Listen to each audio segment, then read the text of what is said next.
Le riche milliardaire arrogant humilia les pauvres parents de sa mariée. Puis la mariée disparut avant le oui, je le veux. Le rire moqueur de Derek résonna dans la salle, assez fort pour que chaque invité l'entende. Il se tourna vers Marcus Carter, le père de la mariée, et ricana. C'est ton père, dans ce costume en lambeaux? Mes garçons d'honneur sont mieux habillés que lui. Un souffle d'indignation parcourut l'assemblée. Une femme en robe rouge porta la main à sa bouche. Une autre se pencha vers sa voisine et chuchota. Est-ce qu'il vient vraiment d'humilier ses parents devant tout le monde? René Carter, serrant son petit sac noir, recula, les lèvres tremblantes. La main de Marcus se crispa en poing à son côté, sa mâchoire tendue alors qu'il se forçait à garder le silence. Au deuxième rang, Vanessa Montgomery, la belle-mère élégamment vêtue de Derek, inclina la tête vers un groupe d'invités fortunés et siffla assez fort pour être entendue. Voilà pourquoi j'ai dit à Derek de ne pas l'épouser. Des beaux-parents minables auront toujours l'air de minables. Des rires empoisonnés éclatèrent autour d'elle. À l'hôtel, les yeux d'Alia Carter s'écarquillèrent, son cœur battant sous la dentelle de sa robe. Elle se tourna brusquement vers Derek, la voix tremblante. « Tu viens d'insulter mes parents devant tout le monde ?» Il eut un sourire narquois. « Ne sois pas si sensible, Alia. Je ne fais que dire la vérité. » L'orchestre s'arrêta net. Le pasteur resta figé, incertain. Imani Carter, la petite sœur fougueuse d'Alia, se redressa à moitié au premier rang et lança d'une voix qui fendit le silence. « Ne le laisse pas nous parler ainsi, grande sœur. Ne l'ose pas. » La gorge d'Alia se serra. Son regard passa du visage fier mais humilié de son père aux yeux en larmes de sa mère, puis au sourire suffisant de Derek. Chaque respiration lui pesait davantage, comme si les murs du grand salon des Montgomery se refermaient sur elle. Le bouquet glissa de sa main et tomba sur le marbre poli dans un bruit sourd. Des murmures jaillirent comme des étincelles. « Elle va partir? Elle ne peut pas. Pas à un mariage Montgomery. Ce serait la fin de tout. » La poitrine d'Alia se soulevait rapidement. Ses yeux brûlaient.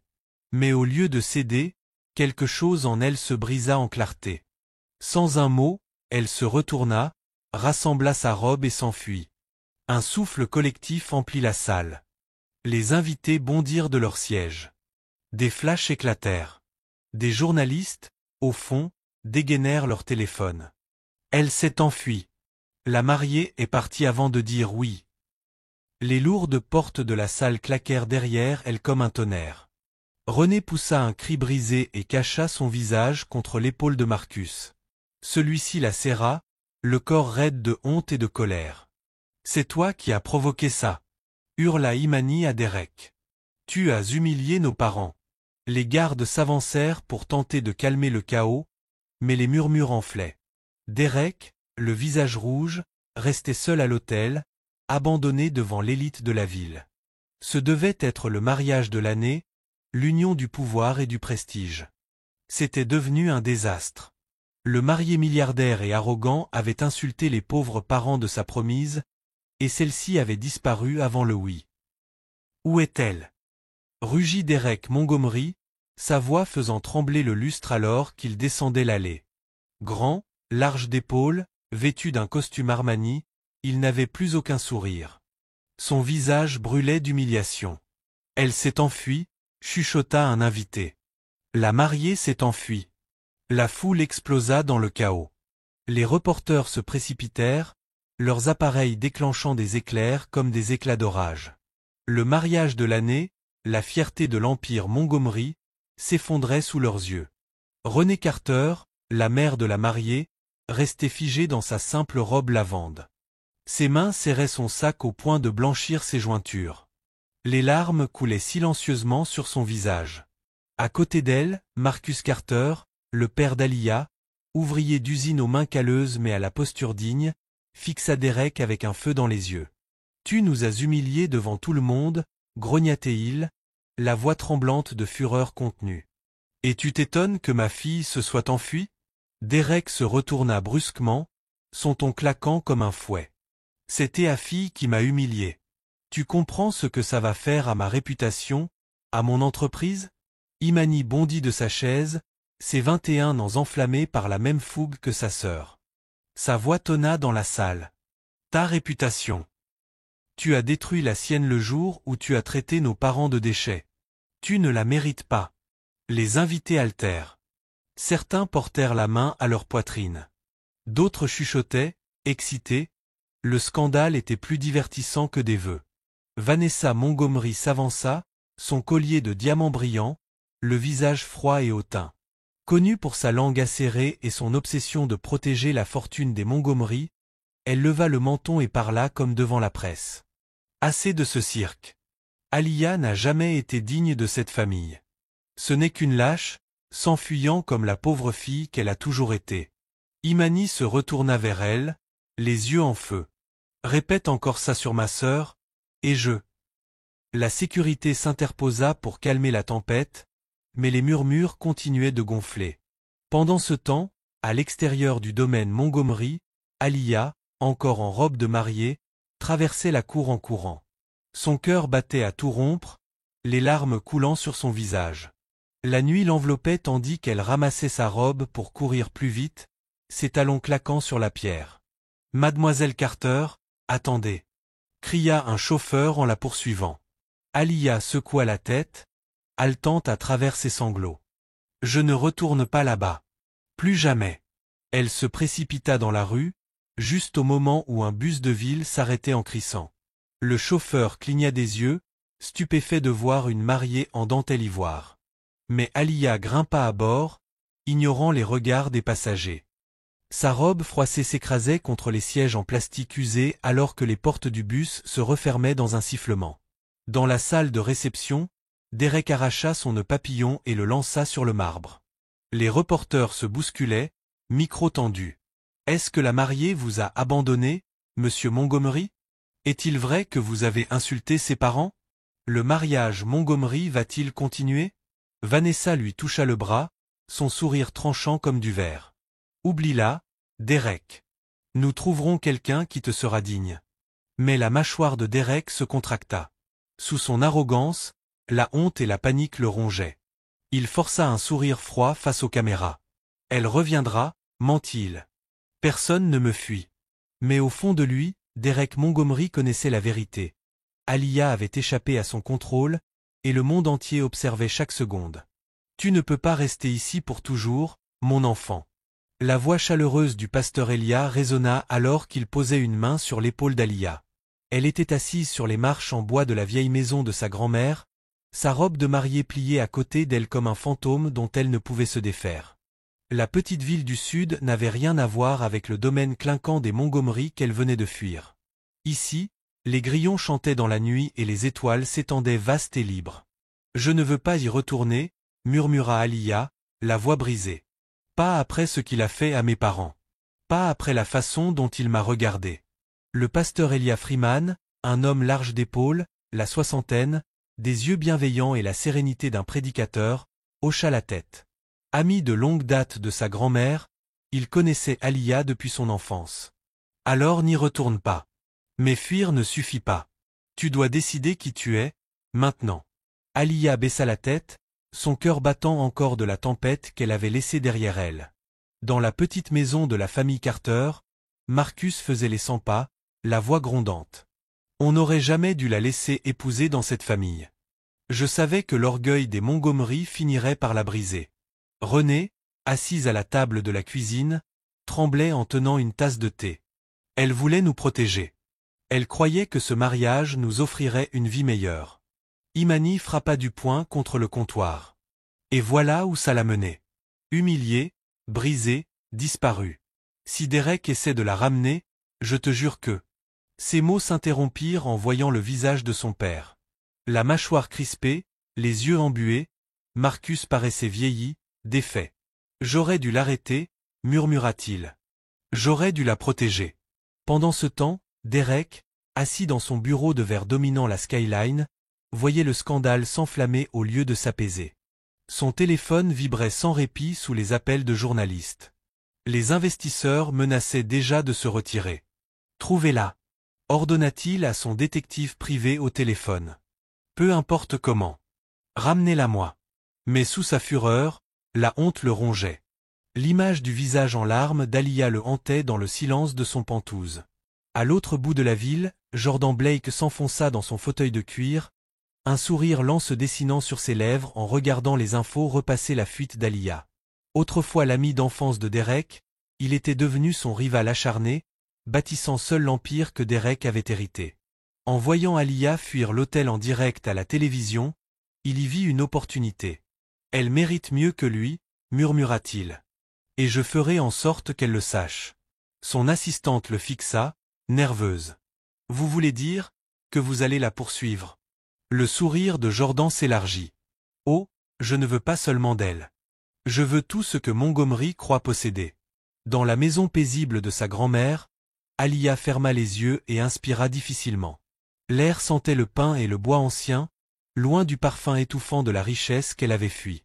Pour la première fois depuis des jours, elle se sentait redevenir elle-même. Mais le monde n'en avait pas fini avec elle. Ni Derek, ni Vanessa, ni même le destin. Et, dans l'ombre, Jordan Blake avait déjà braqué ses yeux sur elle. Le matin suivant, Derek Montgomery vécut une journée qu'il n'avait jamais connue. Pendant des années, son nom inspirait le respect, son image soigneusement entretenue le présentait comme l'héritier intouchable. Aujourd'hui, il couvrait toutes les unes du pays. Sa chute était diffusée au ralenti pour que le monde s'en délecte. Une mariée en fuite humilie un milliardaire à l'hôtel, titrait le New York Sentinel. Le marié arrogant insulte les parents de la mariée. La mariée s'enfuit en larmes, annonçait un autre. Sur les réseaux sociaux, des hashtags explosaient, hashtag marié disparu, hashtag Montgomery humilié, hashtag justice pour Alia. Les vidéos du visage en pleurs d'Alia et du rire cruel de Derek étaient devenues virales. Des mèmes circulaient partout. La photo simple du costume de Marcus à côté du sourire arrogant de Derek, avec pour légende, l'un a la dignité, l'autre n'a que l'argent. Derek, assis en bout de table dans la salle du conseil des Montgomery, les yeux rouges et la mâchoire crispée, faisait face au silence pesant de ses dirigeants. Enfin, l'un d'eux prit la parole. « Monsieur Montgomery, le scandale a ébranlé la confiance des investisseurs. 3 grands partenaires envisagent de rompre leur contrat. Si nous ne rassurons pas le marché, le cours de l'action pourrait. » Sa voix s'éteignit sous le regard noir de Derek. Celui-ci abattit sa paume sur la table, faisant sursauter plusieurs hommes. « Ce n'est qu'un mariage, pas une guerre. Vous croyez que je vais tout perdre parce qu'une fille ingrate a eu peur ?» Une autre voix, hésitante mais ferme, s'éleva. « Monsieur, ce n'est pas seulement son départ.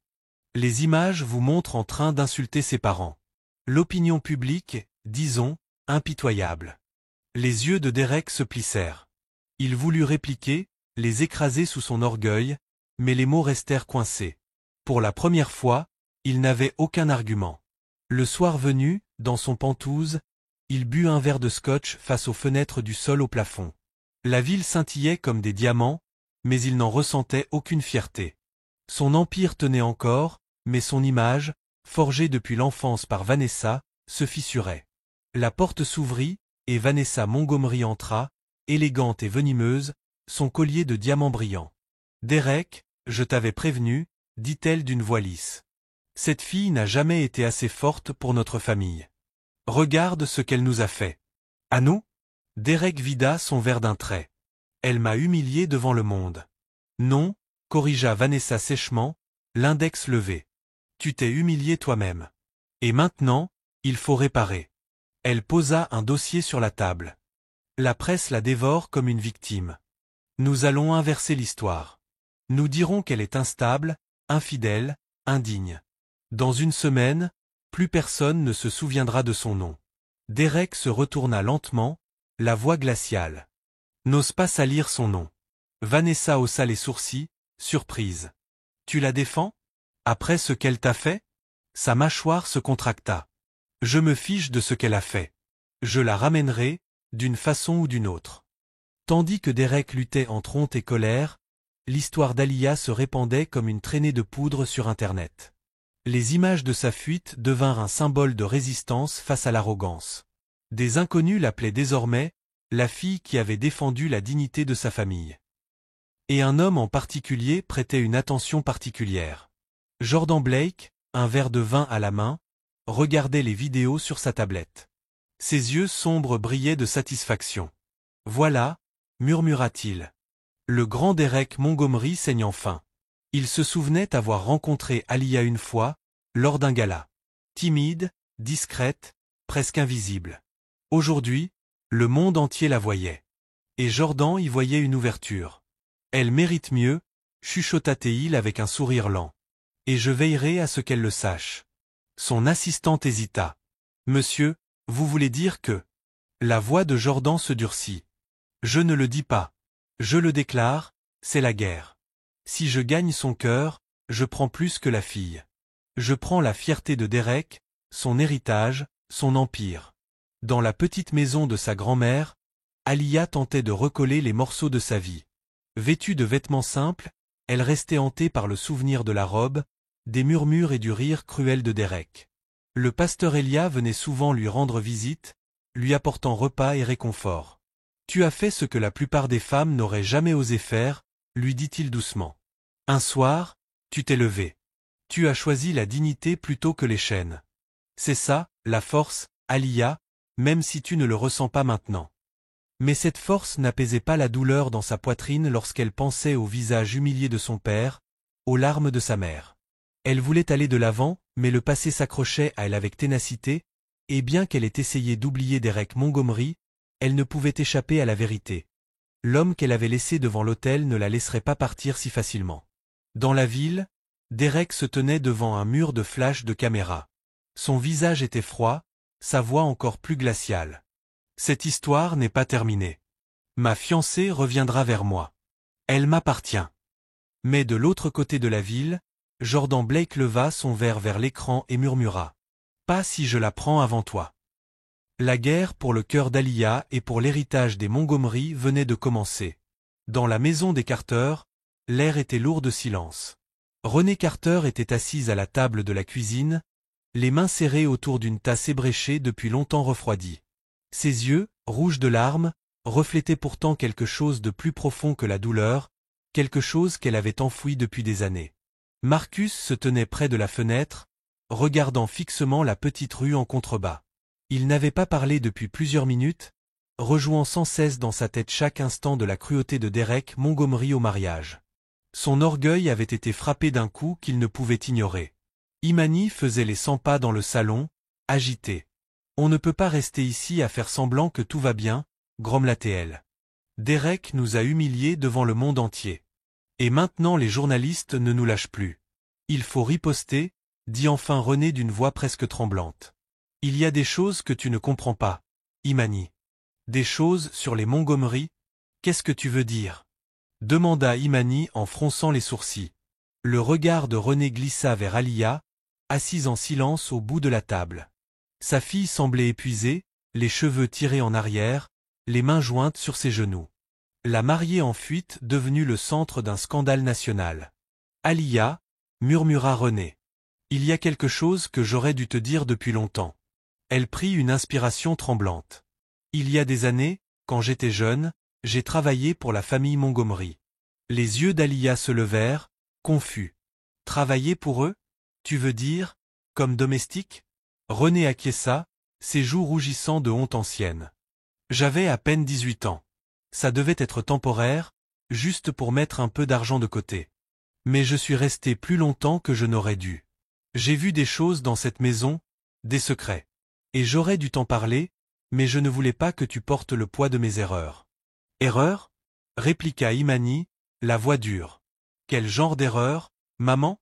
Renée baissa les yeux vers ses mains, tournant sa tasse. « Je travaillais de près avec le père de Derek, Charles Montgomery. C'était un homme compliqué, puissant, strict, mais aussi gentil. Plus gentil que Vanessa n'a jamais voulu que quiconque le sache. » Le cœur d'Alia battait fort. « Pourquoi m'en parler maintenant ?» Les lèvres de Renée tremblaient. « Parce que j'ai peur que l'histoire ne se répète. Et Vanessa, elle était déjà dans cette maison bien avant que le monde ne la connaisse comme l'épouse de Charles. Elle était impitoyable à l'époque, toujours en train de comploter, toujours aux aguets. Cette nuit-là, Marcus sortit pour s'aérer l'esprit. L'humiliation du mariage pesait sur lui, mais sa fierté brûlait plus encore lorsqu'il repensait aux insultes de Derek. En s'arrêtant près d'une épicerie de quartier, il surprit la conversation de deux hommes. Vanessa Montgomery, chuchota l'un d'eux, leur voix basse et pressée. Elle recommence. Elle rencontre des avocats, essaie de verrouiller l'héritage. On dit qu'elle cache quelque chose de gros. Marcus se figea dans l'ombre. Sa mâchoire se crispa. Vanessa, encore elle.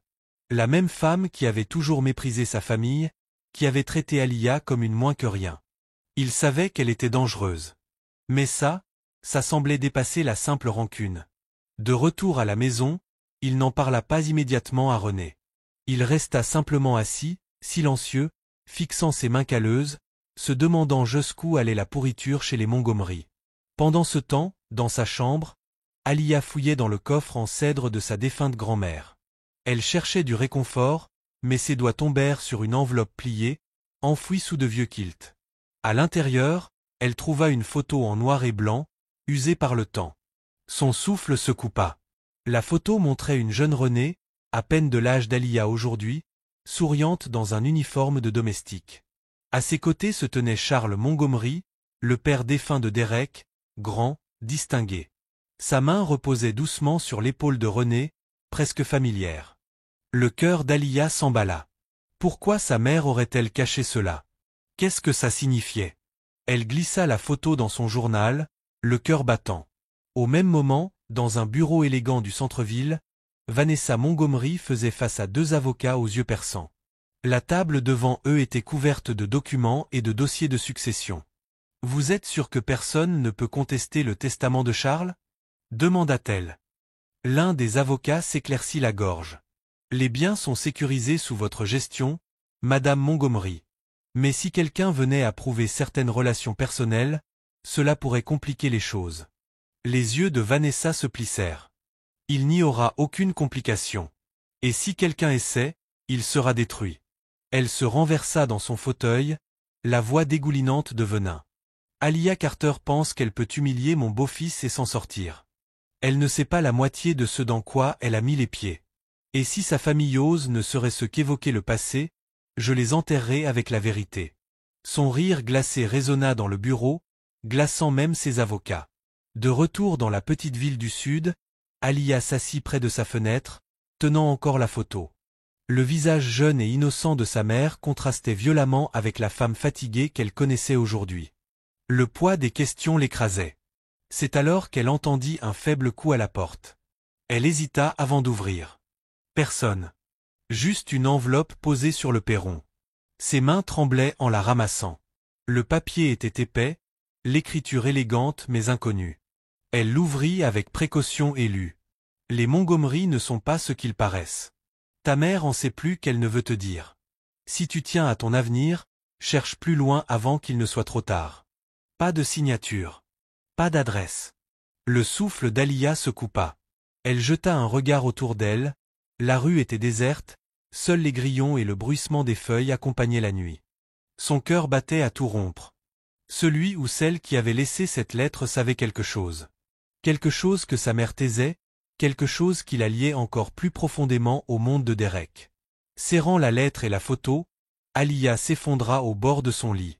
Le scandale du mariage n'avait été que le début. Derrière se cachaient des décennies de secrets, de trahisons, et une vérité capable de déchirer les deux familles. Et elle n'était pas sûre d'être prête à l'affronter. Le dimanche matin, la lumière du soleil traversait les vitraux de l'ancienne église en bois. Les particules de poussière dansaient dans l'air tandis que les voix du chœur s'élevaient, chaudes et sereines. C'était la même église où Alia venait depuis son enfance, le seul lieu où elle se sentait encore en sécurité, même quand le reste du monde semblait l'écraser.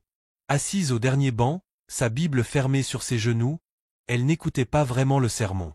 Son esprit vagabondait, le visage de ses parents au mariage, le rire cruel de Derek, la mystérieuse lettre trouvée sur le perron de sa grand-mère. Ses doigts caressaient la photo cachée dans son sac. Sa mère, jeune, debout aux côtés de Charles Montgomery. Chaque fois qu'elle la regardait, les questions pesaient plus fort. « Tu n'appartiens pas à son monde » murmura-t-elle. « Mais alors, pourquoi est-ce que son monde continue de te trouver ?» Le dernier cantique prit fin. Le pasteur Elia donna la bénédiction, et les fidèles commencèrent à quitter les bancs. Alia resta en arrière. Elle n'était pas prête à rentrer affronter les murmures et les regards. C'est alors qu'elle sentit un regard posé sur elle.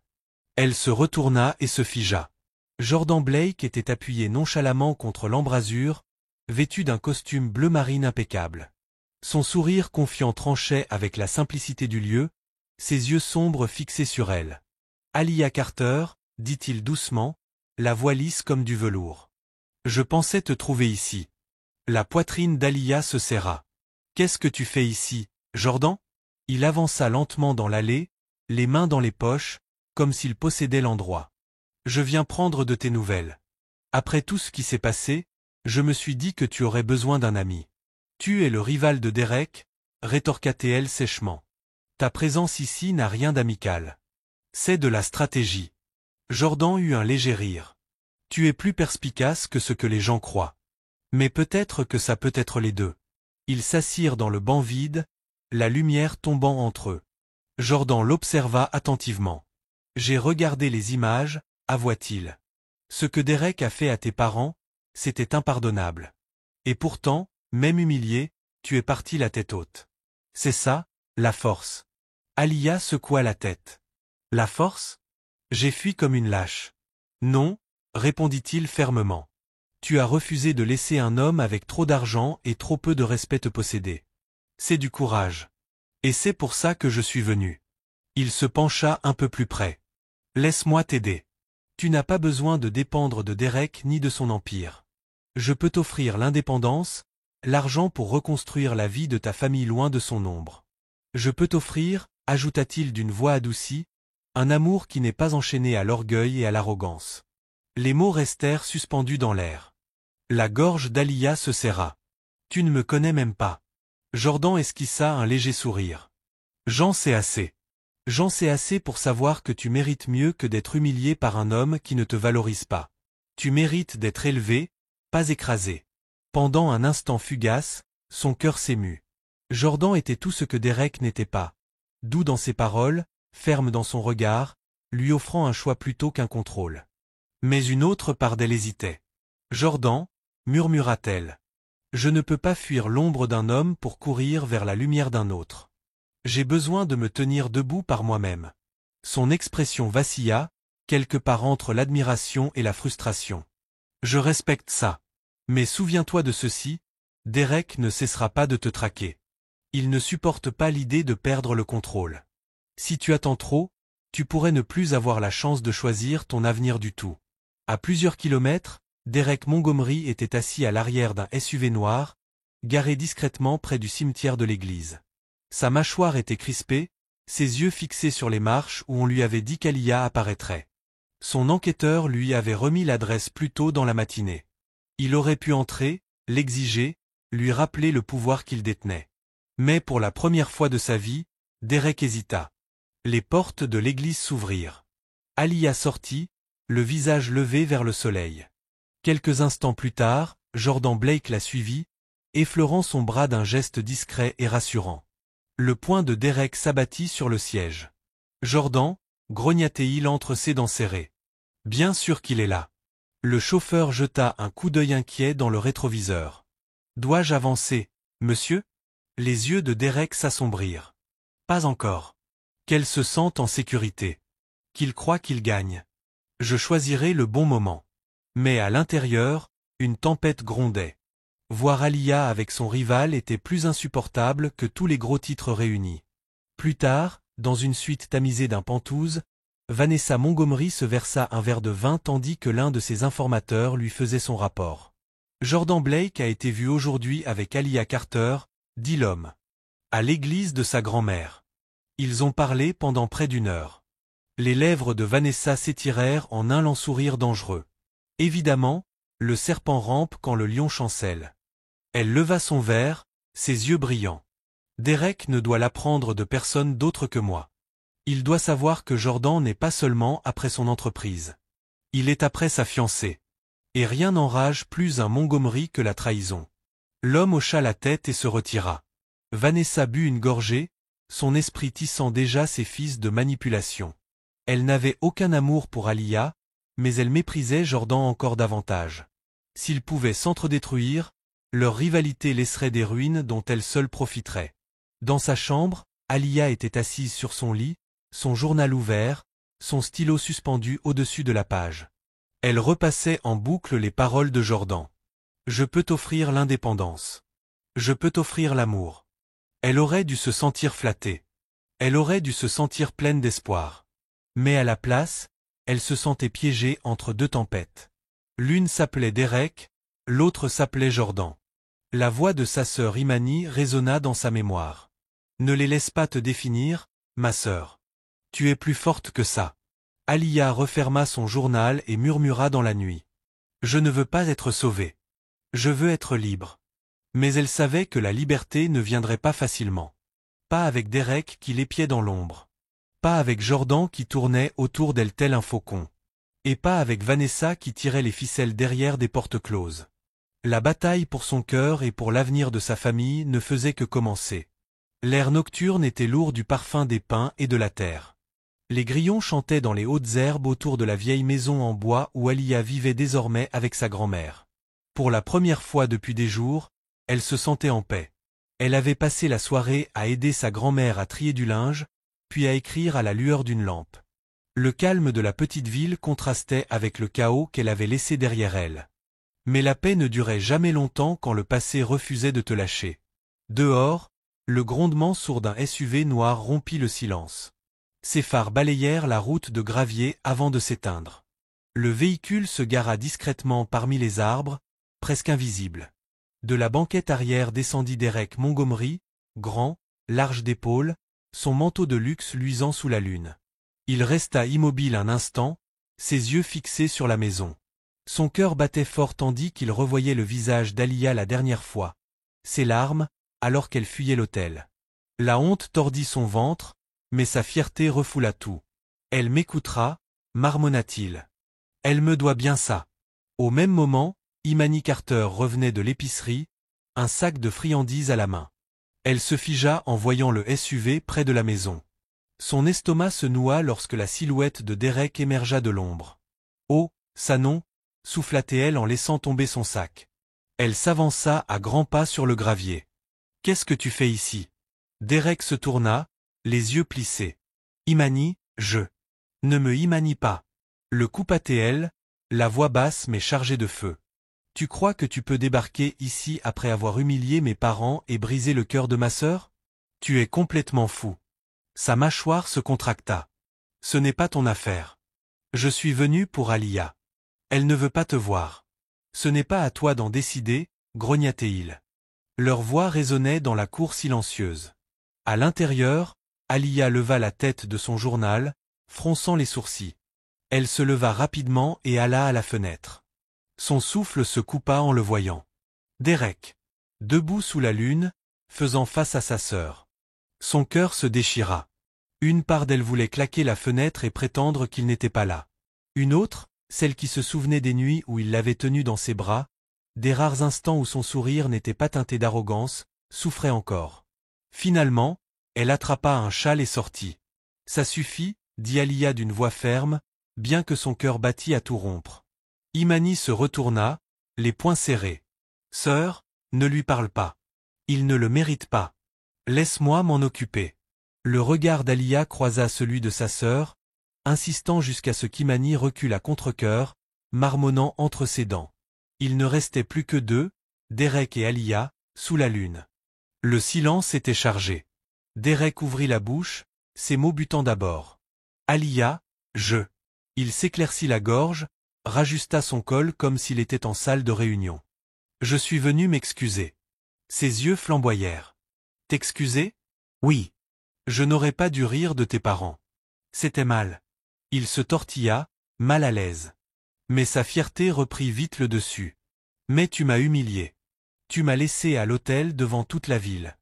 Tu as la moindre idée de ce que ça m'a fait ?» Le souffle d'Alia se coupa, incrédule. « Ce que ça t'a fait, Derek ? Mes parents ont pleuré jusqu'à s'endormir cette nuit-là. Mon père m'a conduite jusqu'à l'hôtel avec fierté, et tu l'as écrasé d'une seule phrase. Tu as humilié les personnes qui m'ont tout donné. » La voix de Derek monta. « Et toi, tu m'as humilié. Tu crois que je peux simplement réapparaître dans le monde après avoir été abandonné comme ça? Les investisseurs me menacent. Mon nom, l'empire de ma famille, est traîné dans la boue. Ses mains tremblaient, mais sa voix resta ferme. Peut-être que ça doit être ainsi. Peut-être que tu dois sentir ce que ça fait d'être traité comme moins qu'humain. Comme tu m'as traité, comme tu les as traités. Le visage de Derek se tordit. Un instant, la douleur y passa, réelle, crue. Mais sa fierté l'étouffa aussitôt. Je suis toujours ton futur mari. Et je me fiche de ce que disent les autres. Tu reviendras vers moi. Les yeux d'Alia s'endurcirent.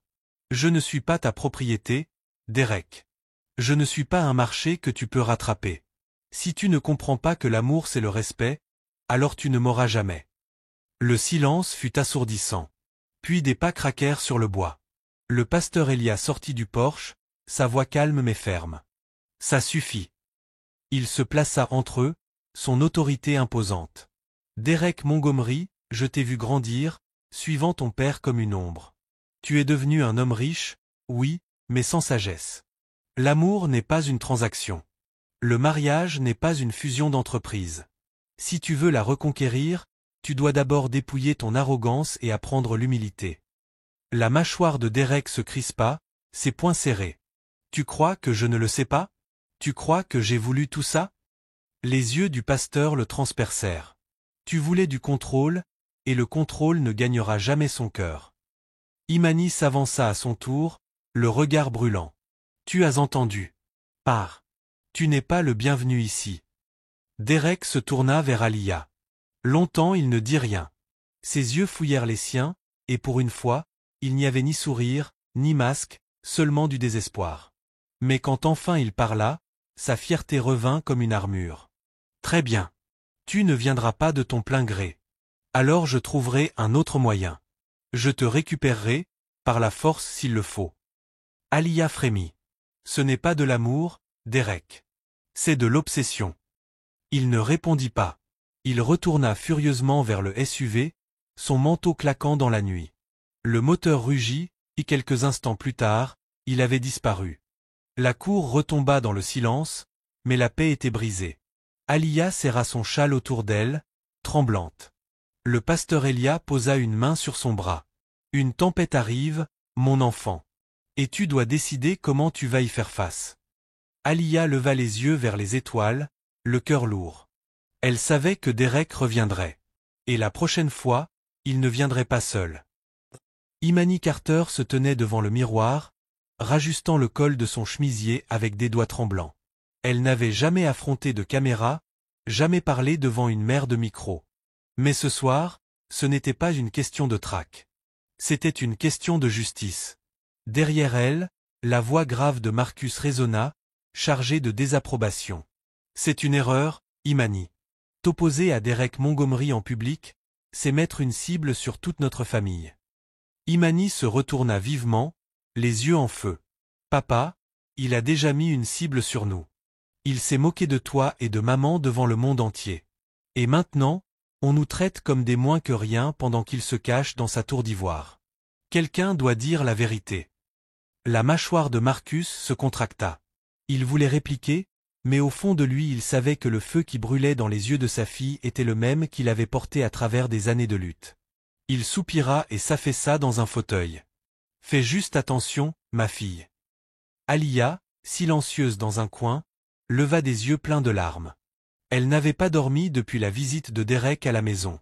Tu es vraiment sûre de toi? Chuchota-t-elle. Imani se pencha, prenant sa main. Oui. Toi, tu es restée silencieuse à l'hôtel. Maintenant, laisse-moi être ta voix. Quelques heures plus tard, la salle du centre communautaire bourdonnait. Des reporters s'entassaient, caméras prêtes, micros tendus. La famille Carter était restée muette depuis le scandale, et le monde brûlait d'impatience de les entendre. Quand Imani s'avança jusqu'au pupitre, un silence se fit. Elle était jeune, audacieuse, sans peur, exactement le contraire de ce que l'Empire Montgomery attendait d'une fille pauvre. Elle agrippa les bords du pupitre, sa voix claire et ferme. Je m'appelle Imani Carter. Vous me connaissez comme la sœur de la mariée qui a fui Derek Montgomery. Mais ce soir, je ne suis pas ici en tant que sa sœur. Je suis ici en tant que fille de Marcus et René Carter, les parents que Derek a publiquement insultés et humiliés.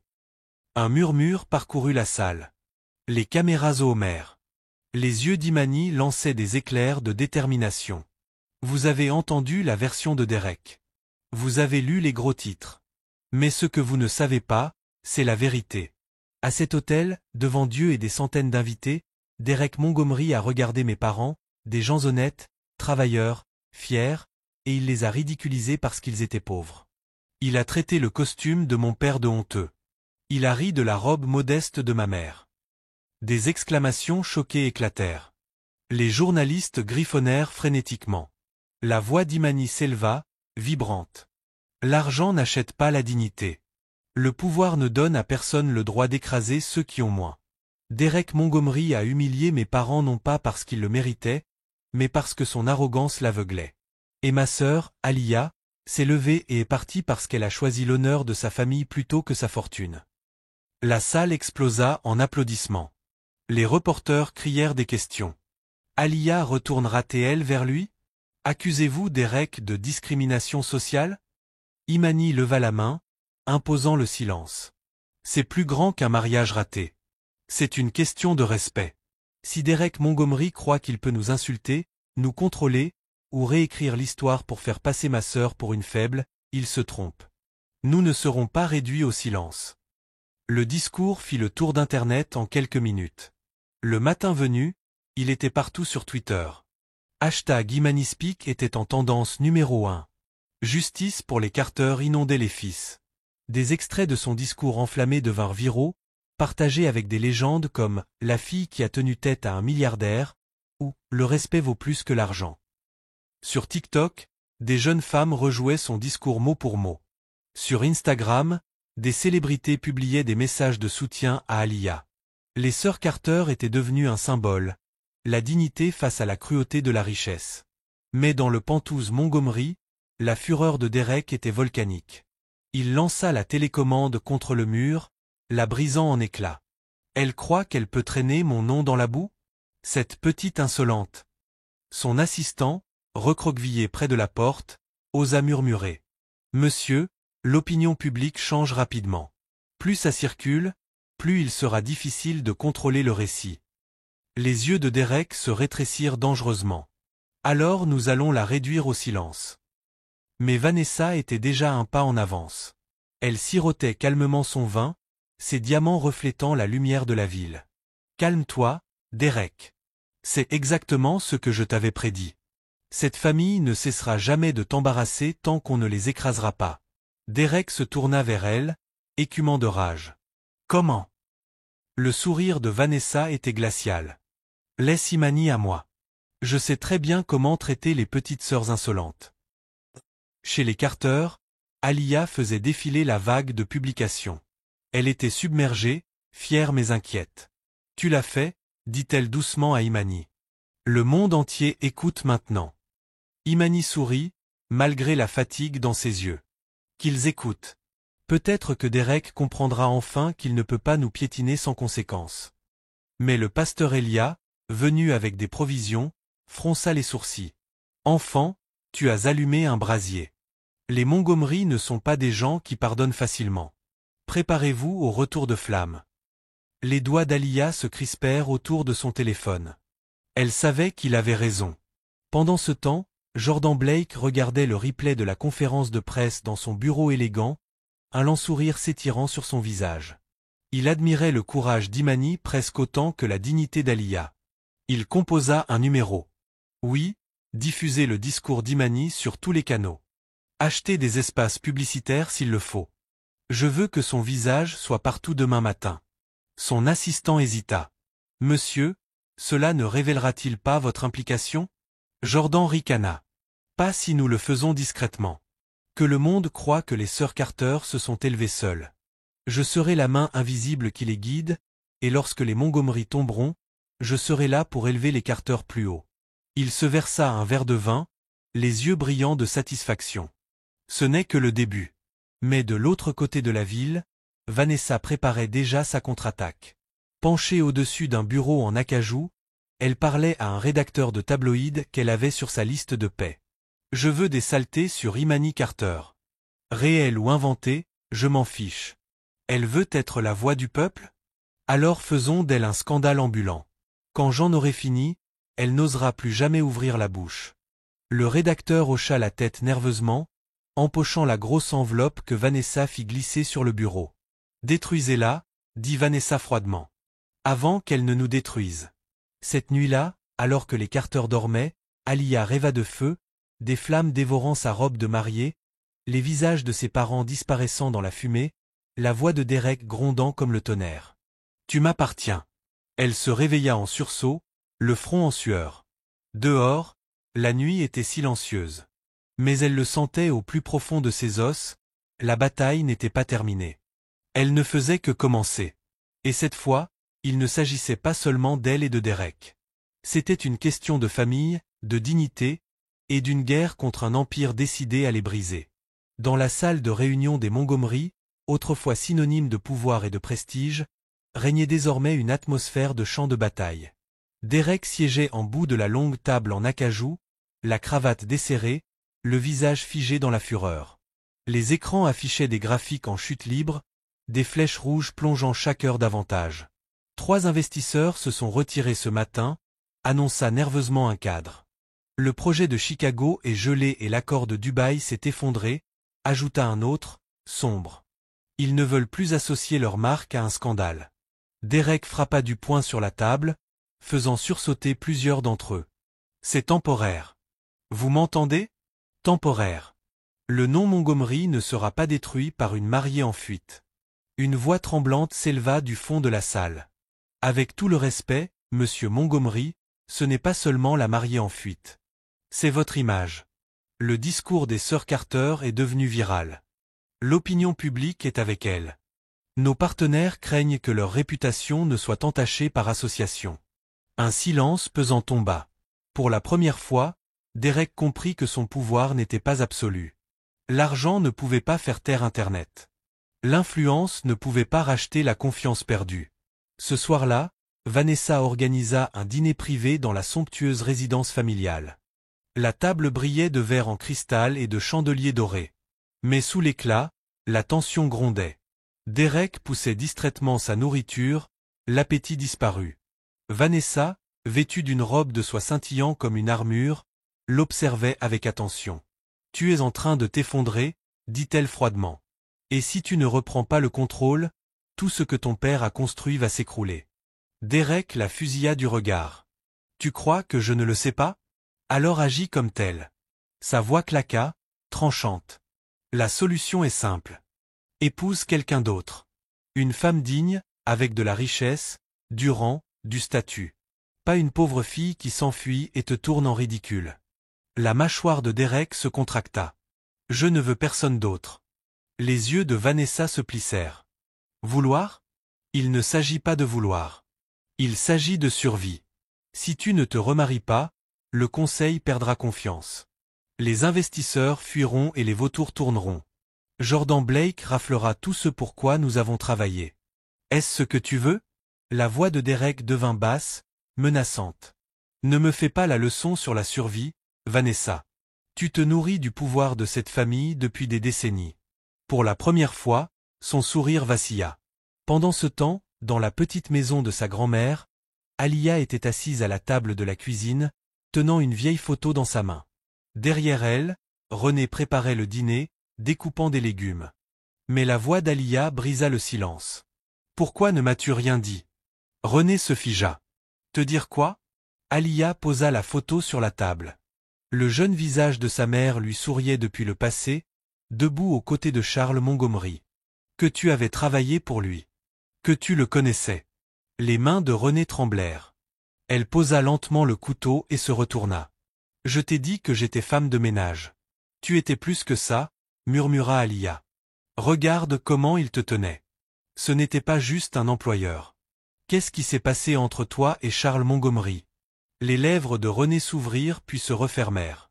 Un long instant, elle sembla perdue dans ses souvenirs.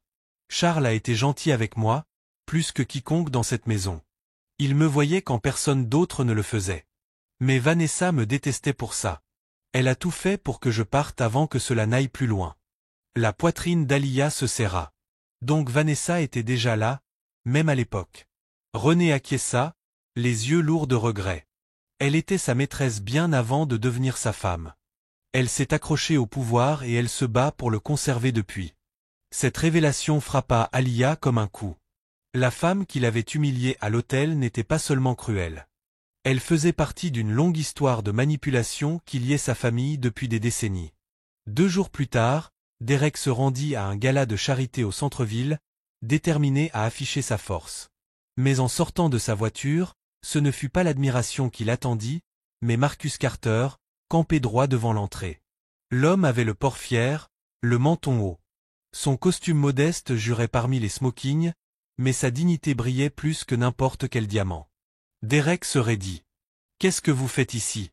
La voix de Marcus porta à travers la foule. « Je suis venu te regarder dans les yeux. Tu m'as humilié devant le monde entier. Tu m'as traité de plaisanterie parce que je ne peux pas m'offrir ce que tu peux. Mais laisse-moi te dire une chose, Derek Montgomery. Tu ne seras jamais la moitié de l'homme que je suis. Parce que l'argent peut acheter un manoir, mais jamais le respect. » Des murmures choqués parcoururent les invités. Les caméras crépitèrent tandis que les journalistes se ruaient. Le visage de Derek s'empourpra. « Tu crois pouvoir me défier ici ?» Les yeux de Marcus flamboyaient. « Je n'ai plus peur de toi. Tu as déjà trop pris à ma famille. Tu ne prendras pas notre dignité aussi. » L'affrontement fit la une dès le lendemain matin. Le patriarche Carter confronte le milliardaire au mariage dans un duel public. Et pour la première fois, Derek sentit le sol se fissurer sous ses pieds. Ce soir-là, seul dans son pentouse, Derek se servit un autre verre. Mais les voix résonnaient dans sa tête. Vanessa, épouse quelqu'un de digne. Marcus, tu ne seras jamais la moitié de l'homme que je suis. Il regarda autour de lui, dans le vide scintillant de son appartement, et ressentit quelque chose qu'il n'avait jamais admis auparavant, la solitude. Son téléphone vibra. Le nom de Vanessa s'afficha à l'écran. Pour une fois, il ne répondit pas. Il le laissa sonner jusqu'à ce que ça s'arrête. Car au fond de lui, il commençait à voir la vérité. Vanessa ne le sauvait pas. Elle l'enchaînait. Et s'il ne se libérait pas bientôt, il perdrait tout. Non seulement son empire, mais aussi le dernier fragment d'humanité qui lui restait. Le grenier sentait le cèdre et la poussière, l'air épais du poids des années oubliées. Alia monta prudemment les escaliers étroits, la lampe torche à la main projetant de longues ombres sur les boîtes et les malles. Sa grand-mère avait vécu toute sa vie dans cette maison, emplissant chaque recoin de souvenirs. Mais Alia ne cherchait pas du réconfort, cette fois. Elle cherchait des réponses. Elle s'agenouilla devant une lourde malle au fond. La serrure était rouillée, mais après une traction ferme, elle céda. À l'intérieur, des couvertures, des photographies et des liasses de lettres attachées par un ruban. Mais tout au fond, dissimulé sous des couches de tissu, se trouvait un dossier relié de cuir. Ses doigts tremblaient en le sortant. Le dossier était usé, les coins effilochés, mais sur le devant, en lettres dorées délavées, on lisait « Titre de propriété ». Le cœur battant, elle l'ouvrit. Des pages de documents légaux s'étalèrent devant elle. Plan de terre, signature, sceau de notaire. Et tout en bas d'une page, elle se figea. Ce bien est enregistré au nom de Marie-Louise Carter. Les limites s'étendent jusque dans le comté de Montgomery. Les terres de sa grand-mère n'étaient pas seulement un héritage familial. Elles étaient légalement liées au domaine des Montgomery. Soudain, elle se rappela les paroles de sa grand-mère, des années auparavant, alors qu'elle la berçait sur le porche, au chant des cigales. Un jour, cette terre te protégera, mon enfant. Ne laisse personne te l'enlever. Elle n'avait pas compris, alors. Maintenant, ces mots la glaçaient. En bas, dans la cuisine, René tenait une tasse de thé entre ses mains. Quand Alia entra avec le dossier, le visage de sa mère perdit toute couleur. « Où as-tu trouvé ça ?» murmura-t-elle. « Au grenier, » répondit Alia. « Maman, pourquoi ne m'as-tu rien dit ?» Les lèvres de René tremblaient. « Parce que je voulais que tu sois libre de tout ça. Ces terres, elles sont à nous de droit. » Mais Vanessa, elle déglutit difficilement. Elle a essayé de les voler, il y a des années. Les yeux d'Alia s'écarquillèrent. « Qu'est-ce que tu veux dire ?»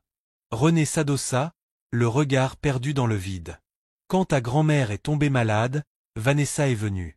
Elle était encore la maîtresse de Charles Montgomery, mais elle avait déjà ses griffes dans son domaine. Elle nous a poussés à vendre la terre, prétendant qu'elle ne valait rien. Quand nous avons refusé, elle a falsifié des papiers pour la réclamer elle-même. Ta grand-mère s'est battue, mais ça a presque brisé son esprit. Des larmes montèrent aux yeux d'Alia. Et maintenant? René fixa le dossier avec crainte. Maintenant, cette terre est peut-être la seule arme que nous avons. Mais fais attention, Alia.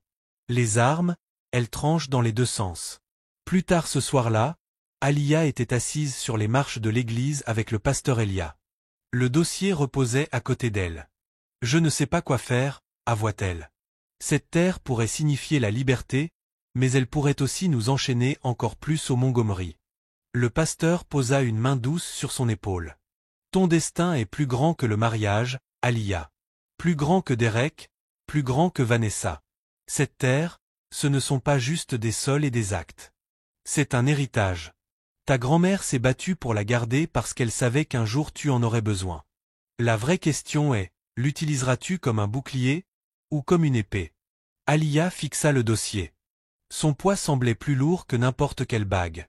Le lendemain, Jordan Blake apparut dans la cour de l'église. Son arrivée, comme toujours, semblait calculée.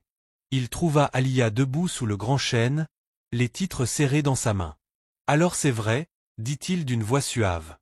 Les terres des Carter sont liées au domaine Montgomery. Pas étonnant que Vanessa soit désespérée. Ses yeux se plissèrent. Comment sais-tu ça? Il esquissa un sourire. J'ai des oreilles partout. Et je sais reconnaître une opportunité quand j'en vois une. Alia, avec cette terre, tu as un levier. Tu peux mettre Vanessa à genoux. Tu pourrais poursuivre les Montgomery pour tout ce qu'ils ont volé. L'estomac d'Alia se noua. Les poursuivre? Tu crois que je veux encore plus de scandales? Je crois que tu veux la justice, répliqua Jordan. Je crois que tu en as assez de fuir. Avec moi à tes côtés, tu pourrais gagner. J'engagerai les meilleurs avocats. Ensemble, nous dépouillerons Vanessa de son pouvoir. Sa voix avait quelque chose d'enivrant, rempli de promesses. Mais derrière lui, Imani surgit, les yeux perçants. Ne lui fais pas confiance, Serette, prévint-elle. Jordan ne se soucie pas de justice. Il veut se venger de Derek, et il t'utilise pour y arriver. Le sourire de Jordan resta figé, mais ses yeux s'assombrirent. Attention, Imani. Je respecte ton feu, mais ne confonds pas mes motifs. Je hais Derek, oui. Mais je vois Alia pour ce qu'elle est vraiment, une femme plus forte que quiconque ne l'imagine. Elle mérite mieux que d'être coincée entre un imbécile et sa belle-mère. Le souffle d'Alia se coupa. Une partie d'elle voulait le croire. Une autre entendait l'avertissement d'Imani résonner clairement. Pendant ce temps, dans le Penthouse des Montgomery, Derek surprit deux membres du conseil chuchotant au sujet des terres des Carter. Son sang se glaça. « Quelle terre » demanda-t-il. Ils hésitèrent, puis expliquèrent. « Votre belle-mère, il y a des années, il y avait un litige. La propriété Carter empiète sur les avoirs du comté Montgomery. Si Alia engage des poursuites, elle pourrait contester le contrôle de Vanessa sur certains actifs. » Les poings de Derek se serrèrent. Vanessa lui avait encore caché cela. Quand il la confronta ce soir-là, elle se contenta de sourire, son verre de vin à la main. C'était insignifiant. Pourquoi t'accabler de broutilles? Derek fracassa son verre sur la table. Insignifiant? Si elle poursuit, nous perdons tout. Tu m'as caché ça. Pourquoi? Son sourire devint glacial. Parce que le pouvoir ne se donne pas, Derek. Il se prend. Et si Alia Carter croit pouvoir le prendre, elle le regrettera. Pour la première fois, Derek la vit non comme sa belle-mère, ni comme son conseillère, mais comme une vipère enroulée autour de sa vie. Dans sa chambre, Alia étala les actes sur son lit. Les documents semblaient briller sous la lampe.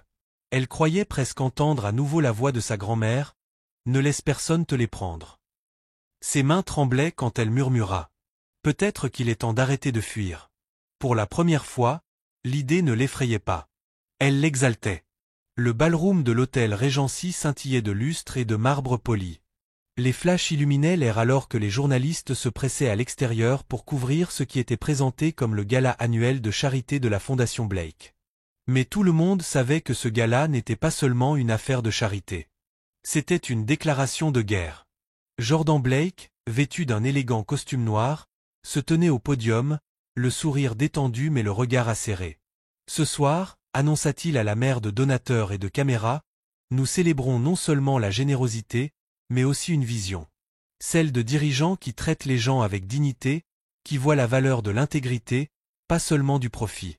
La salle applaudit, même si certains échangèrent des regards entendus.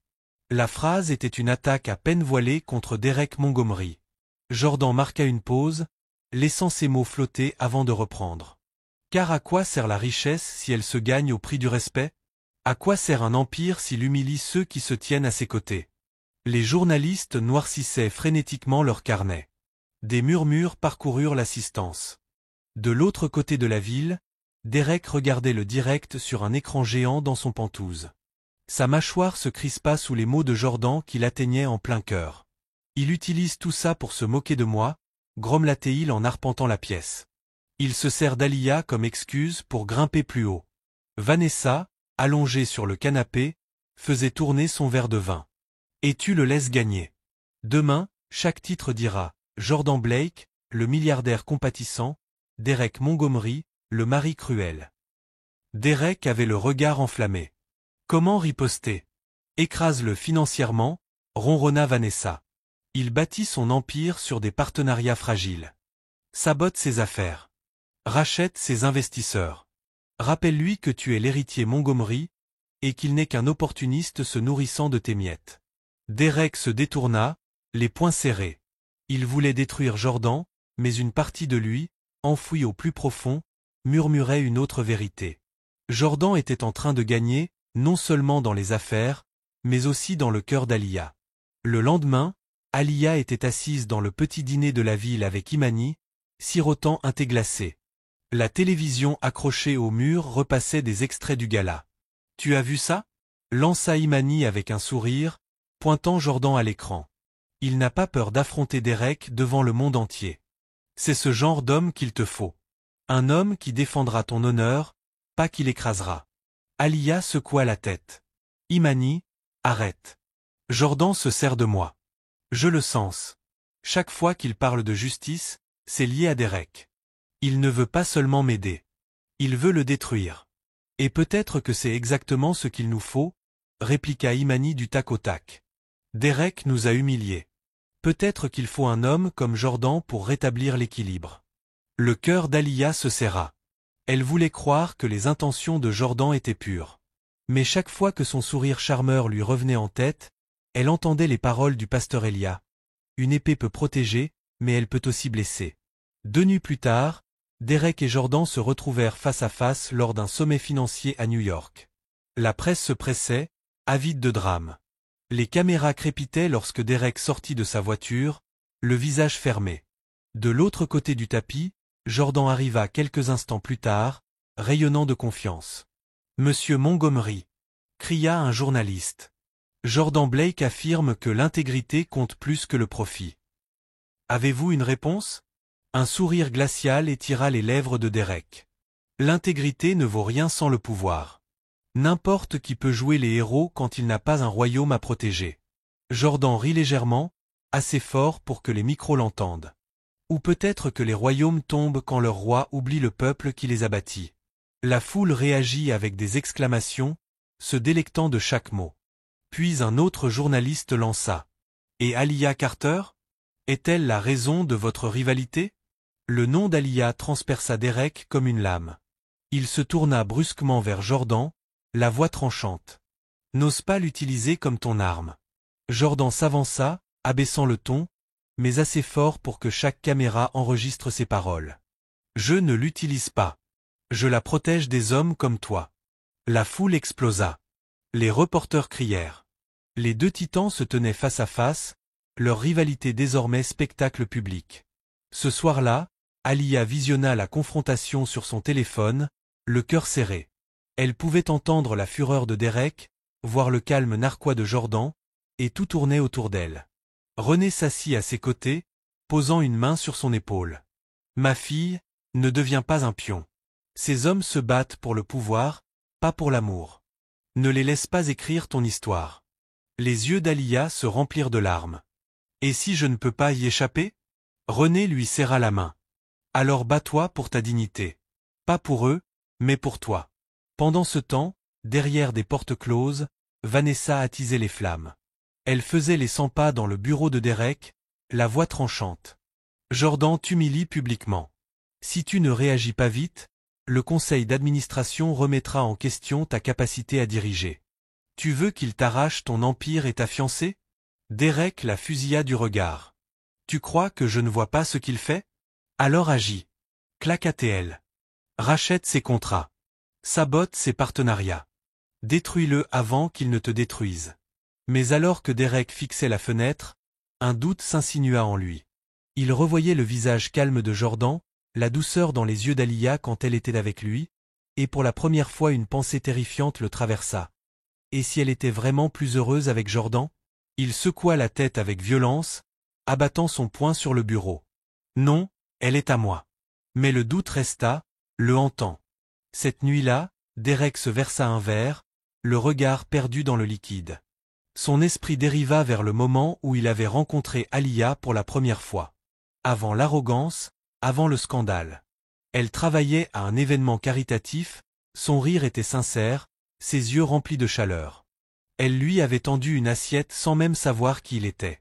Et pour une fois, quelqu'un l'avait vu non pas comme un milliardaire, mais comme un homme. Ce souvenir le blessa plus que n'importe quel titre dans les journaux, car quelque part en chemin, il avait cessé d'être l'homme qu'elle avait vu ce jour-là pour devenir le tyran qu'elle avait fui. De l'autre côté de la ville, Jordan levait un verre de vin au milieu de ses partisans qui acclamaient. À la justice, dit-il d'une voix suave, et pour rappeler au monde qu'aucun empire n'est intouchable. Mais même en portant ce toast, ses pensées restaient tournées vers Alia. Il ne voulait pas seulement détruire Derek. Il voulait elle, sa grâce, son feu, sa dignité. Et il était déterminé à la gagner, quel qu'en soit le prix. Les gros titres se répandirent comme une traînée de poudre, implacable. Famille Carter, profiteuse ou martyr. La vérité derrière la fiancée en fuite, Alia après l'argent des Montgomery. Le discours enflammé de la sœur Imani exposé comme une mise en scène financée par des rivaux. Chaque blog à potins, chaque compte sur les réseaux sociaux, chaque tabloïd reprenait une variation du même récit venimeux.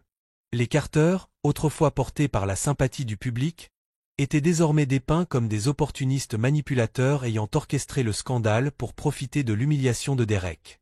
Imani jeta son téléphone sur la table de cuisine, les mains tremblantes. C'est Vanessa. Ça ne peut être qu'elle. Personne d'autre n'oserait tomber aussi bas. Marcus se massa les tempes, épuisé. Elle est puissante, Imani. Elle a des connexions dans chaque journal, chaque chaîne. L'affronter de front pourrait nous détruire. Alors qu'elle essaie. Éclata Imani, le feu dans les yeux. Elle ne me fait pas peur. Mais Alia resta silencieuse, les gros titres résonnant dans son esprit. Chaque accusation était une lame qui s'enfonçait, tordant sa culpabilité encore plus profondément. Sa mère toussait depuis des jours, se plaignant de maux de tête. Mais malgré cela, elle souriait. Elle disait toujours à ses filles d'être fortes. Maintenant, avec les médias les présentant comme des menteuses, Alia se demanda si tout cela n'était pas trop lourd à porter. 2 nuits plus tard, la tempête éclata. René était dans la cuisine, remuant une marmite de soupe. Ses mains tremblaient, de la sueur perlait sur son front alors que la pièce était fraîche. « Maman, assieds-toi » supplia Alia en se précipitant vers elle. « Je vais bien » insista René, mais sa voix chancela. Elle voulut s'appuyer sur le plan de travail, le manqua et s'effondra au sol. « Maman » cria Alia, tombant à genoux près d'elle. Marcus accourut, la panique sur le visage. Imani saisit le téléphone, ses doigts tremblants composant le 911. « Reste avec nous, maman. Reste avec nous. » Les minutes semblèrent durer des heures jusqu'à l'arrivée de l'ambulance. Les secouristes emmenèrent René sur une civière. Alia serra la main de sa mère, murmurant des prières à travers ses larmes. La salle d'attente de l'hôpital était froide, stérile, remplie du bourdonnement des machines et de conversations étouffées. Alia avait la tête enfouie dans ses mains, son corps secoué de sanglots. Imani faisait les 100 pas, déchiré entre la colère et la peur. Marcus restait silencieux, les mains jointes en une prière silencieuse. Jordan arriva discrètement, sa présence presque rassurante. Il s'approcha d'Aliya et posa une main ferme sur son épaule. « Comment va-t-elle » ? « Ils ne savent pas encore, » murmura Aliya, la voix brisée. « C'est ma faute. Tout ça. Le stress, les mensonges, l'humiliation. C'est moi qui ai provoqué ça. »« Non, » répondit Jordan avec fermeté, s'agenouillant devant elle. Son regard était stable, rassurant. « Ce n'est pas ta faute. C'est la cruauté de Vanessa et l'arrogance de Derek. Ne porte pas leur péché. » Imani croisa les bras, lançant un regard noir vers les portes. « Et quand est-ce qu'on riposte ? Quand est-ce qu'on arrête de les laisser nous détruire ?» Le regard de Jordan s'endurcit. « Bientôt. Très bientôt. » De l'autre côté de la ville, Vanessa sirotait du champagne dans son luxueux salon. En face d'elle, un rédacteur de tabloïd, complice de longue date, se délectait des gros titres du jour. « Vous avez renversé la situation, » dit-il. « Les Carter sont les méchants maintenant. » L'opinion publique revient en faveur de Derek. Le sourire de Vanessa était tranchant, cruel. Parfait. Que le monde les prenne pour des intrigants désespérés. Qu'ils s'étouffent avec leur nouvelle notoriété. Et quand Derek ressortira grandi de cette tempête, ils regretteront de m'avoir défié. Elle se pencha en arrière, ses diamants scintillant sous la lumière. Tu vois, chérie, détruire Aliya ne suffit pas. Je dois briser sa famille. Alors seulement Derek comprendra que j'ai toujours été la seule à vouloir son bien. À l'hôpital, les heures passaient lentement. Aliya serrait l'écharpe de sa mère, murmurant des prières silencieuses. Elle venait à peine de fermer les yeux qu'une ombre se dessina devant elle. Elle leva la tête et son souffle se coupa. Derek se tenait dans l'embrasure de la porte, tenant un bouquet de lys blanc hors de prix. Son costume était impeccable, mais ses yeux trahissaient l'épuisement. « Qu'est-ce que tu fais ici » lança sèchement Imani en se plaçant entre lui et Aliya. « Je suis venu voir René, » dit Derek d'une voix basse, sans arrogance. « J'ai appris ce qui s'était passé. » Le regard d'Imani était glacial. « Elle n'a pas besoin de ta pitié ni de tes fleurs. » Mais Aliya se leva lentement, le cœur déchiré. « Laisse-le parler, Imani. » Le regard de Derek se fixa sur elle. « Je ne voulais pas ça. Je n'ai jamais voulu que ta famille souffre. Il hésita pour une fois, incertain de lui. « Je voulais juste que tu reviennes. » Jordan, qui était resté silencieux jusqu'ici, fit un pas en avant. Sa voix était basse mais tranchante. « Ça ne te concerne pas, Derek. René se bat pour sa santé là-dedans, et toi, tu es là à tout ramener à ta culpabilité. » Les yeux de Derek se plissèrent. « Et toi, tu es là à tout ramener à ton ambition. » L'air crépitait de tension alors que les deux hommes se faisaient face dans la salle d'attente stérile, leur voix montant. « Tu as humilié sa famille, » rétorqua Jordan. « Et maintenant tu veux faire semblant de t'en soucier. Tu n'aimes pas Aliya. Tu ne supportes tout simplement pas de perdre. Et toi, Derek, répliqua Jordan, tu la vois comme un pion. Tu exhibes la douleur de sa famille pour améliorer ton image, pour te faire passer pour le héros. Tu ne te soucies pas d'elle. Ce qui t'importe, c'est de me battre. » Les deux hommes se tournèrent vers Aliya, qui tremblait entre eux. « Assez !» cria-t-elle, sa voix résonnant dans la pièce. « Ça ne vous concerne pas. Ça concerne ma mère, ma famille. Arrêtez de transformer notre douleur en champ de bataille. » La salle tomba silencieuse. Même Marcus leva les yeux, la fierté scintillant dans ses yeux fatigués. L'infirmière entra, brisant la tension. René Carter est stable, mais elle aura besoin de repos et de surveillance. Vous pouvez la voir deux à la fois. Aliya se précipita au chevet de sa mère, le cœur serré de soulagement. Les yeux de René papillonnèrent, faibles mais vivants. « Je suis là, maman, » murmura Aliya en tenant sa main. Les lèvres de René esquissèrent un léger sourire. « Tu es plus forte que tu ne le crois, ma petite. Ne les laisse pas te briser. » Les larmes brouillèrent la vue d'Aliya. Elle embrassa la main de sa mère en silence, jurant de ne plus jamais laisser Vanessa ou qui que ce soit déchirer leur famille. Dehors, dans la salle d'attente, l'atmosphère était tendue sans qu'un mot ne soit prononcé. Jordan s'appuya contre le mur, regardant Derek faire les 100 pas comme un lion en cage. « Ce n'est pas fini, » murmura Derek.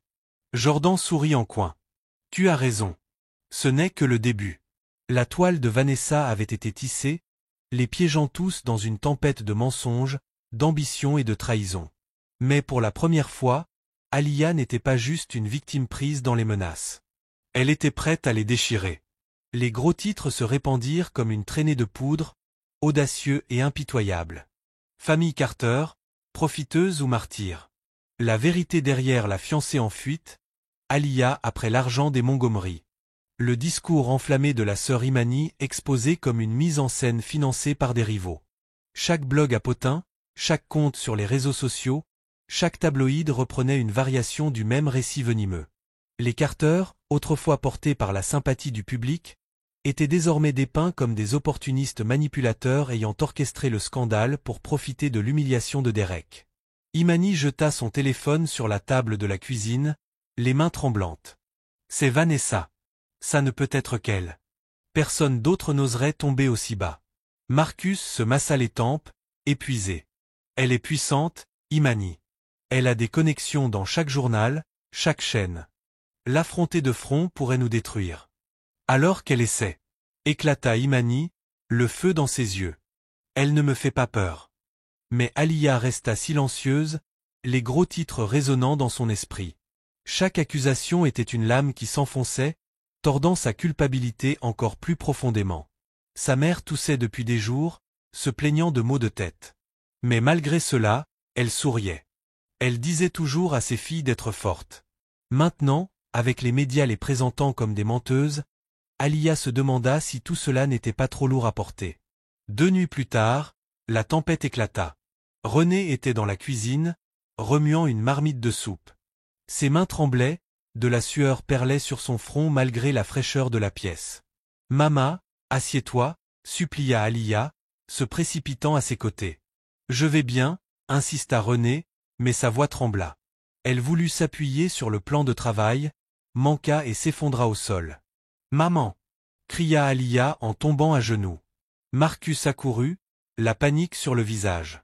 Imani saisit le téléphone, ses doigts tremblants composant le 911. « Reste avec nous, Mama. Reste avec nous. » Les minutes semblèrent durer des heures jusqu'à l'arrivée de l'ambulance. Les secouristes emmenèrent René sur une civière. Alia tenait la main de sa mère, murmurant des prières à travers ses larmes. La salle d'attente de l'hôpital était froide, stérile, remplie du bourdonnement des machines et de conversations étouffées. Alia avait la tête enfouie dans ses mains, son corps secoué de sanglots. Imani faisait les 100 pas, déchiré entre colère et peur. Marcus restait silencieux, les mains jointes comme en prière.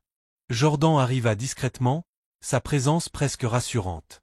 Il s'approcha d'Alia et posa une main ferme sur son épaule. « Comment va-t-elle » ? « Ils ne savent pas encore, » murmura Alia, la voix brisée. « C'est ma faute, tout ça. Le stress, les mensonges, l'humiliation. Je lui ai causé ça. »« Non, » dit Jordan fermement en s'agenouillant devant elle. Son regard était stable, rassurant. « Ce n'est pas ta faute. C'est la cruauté de Vanessa et l'arrogance de Derek. Ne porte pas leur péché. » Imani croisa les bras, lançant un regard noir vers la porte. « Et quand est-ce qu'on riposte ? Quand arrêtons-nous de les laisser nous détruire ?» Le regard de Jordan s'endurcit. « Bientôt. Très bientôt. » De l'autre côté de la ville, Vanessa sirotait du champagne dans son somptueux salon.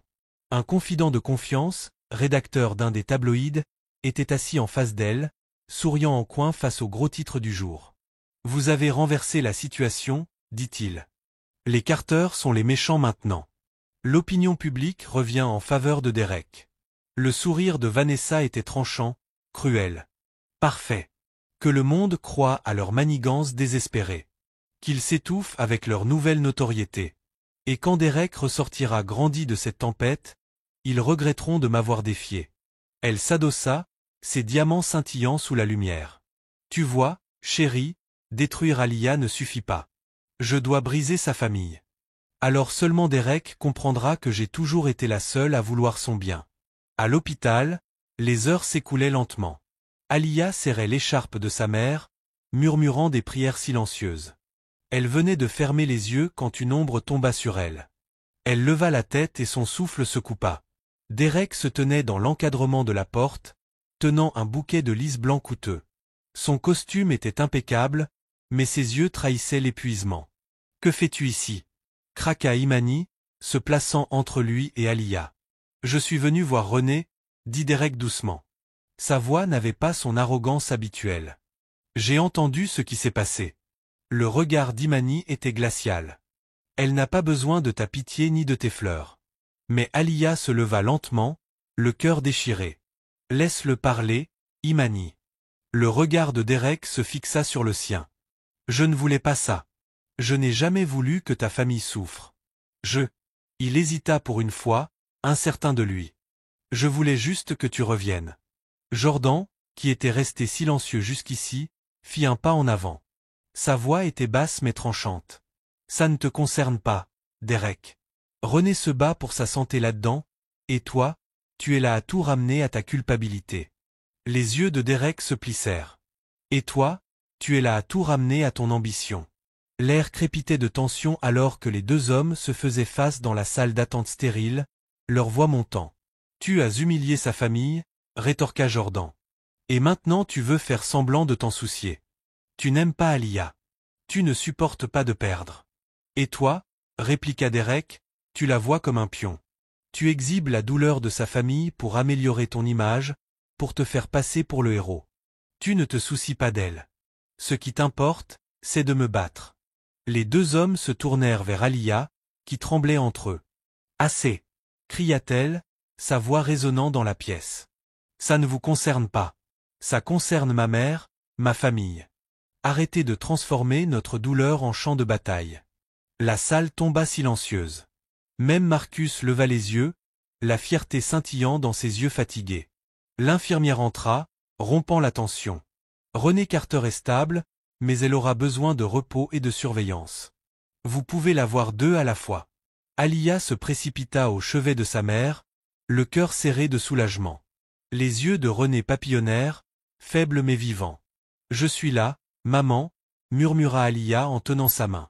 Les lèvres de René esquissèrent un faible sourire. « Tu es plus forte que tu ne le crois, ma petite. Ne les laisse pas te briser. » Les larmes brouillèrent la vue d'Alia. Elle embrassa la main de sa mère en silence, jurant de ne plus jamais laisser Vanessa ou qui que ce soit déchirer leur famille. Dehors, dans le couloir, la salle d'attente bourdonnait de tensions muettes.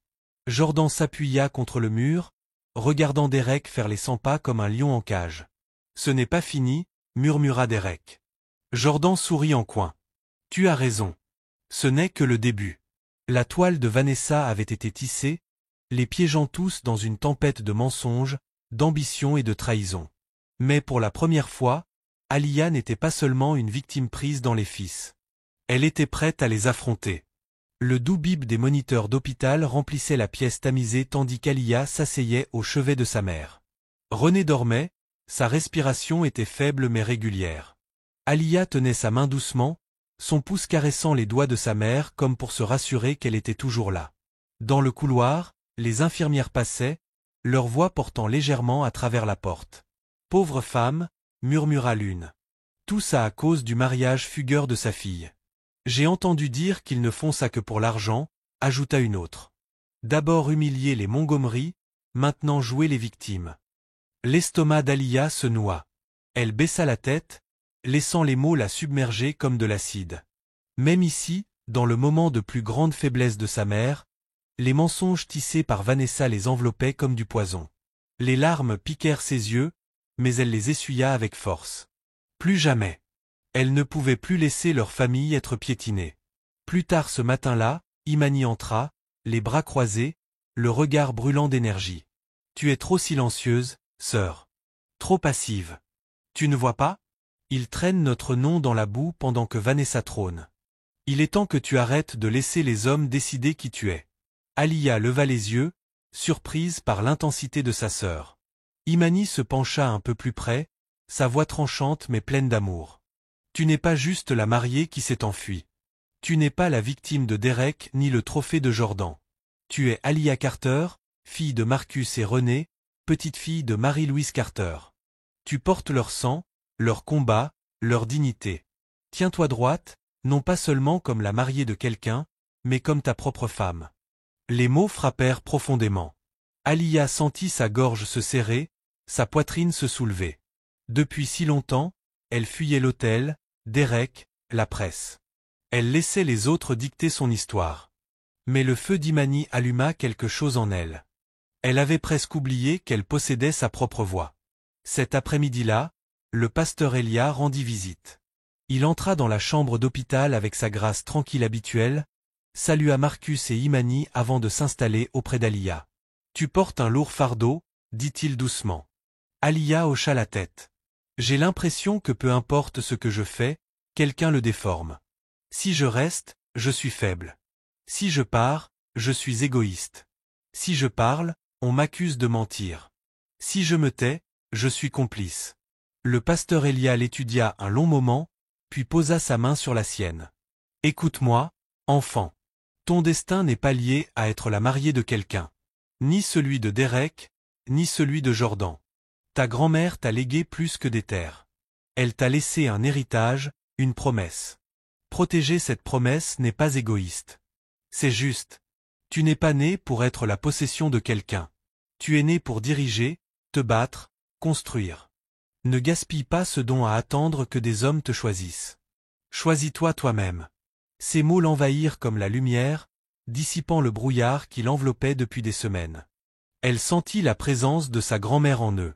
Comme si Marie-Louise elle-même chuchotait à travers la voix d'Elia. « Tiens-toi droite, Alia. » Ce soir-là, alors que le soleil se couchait derrière les fenêtres de l'hôpital, Jordan arriva. Il portait un bouquet de fleurs éclatantes, son charme poli comme toujours. « Je suis venu voir ta mère, » dit-il en posant les fleurs sur la table.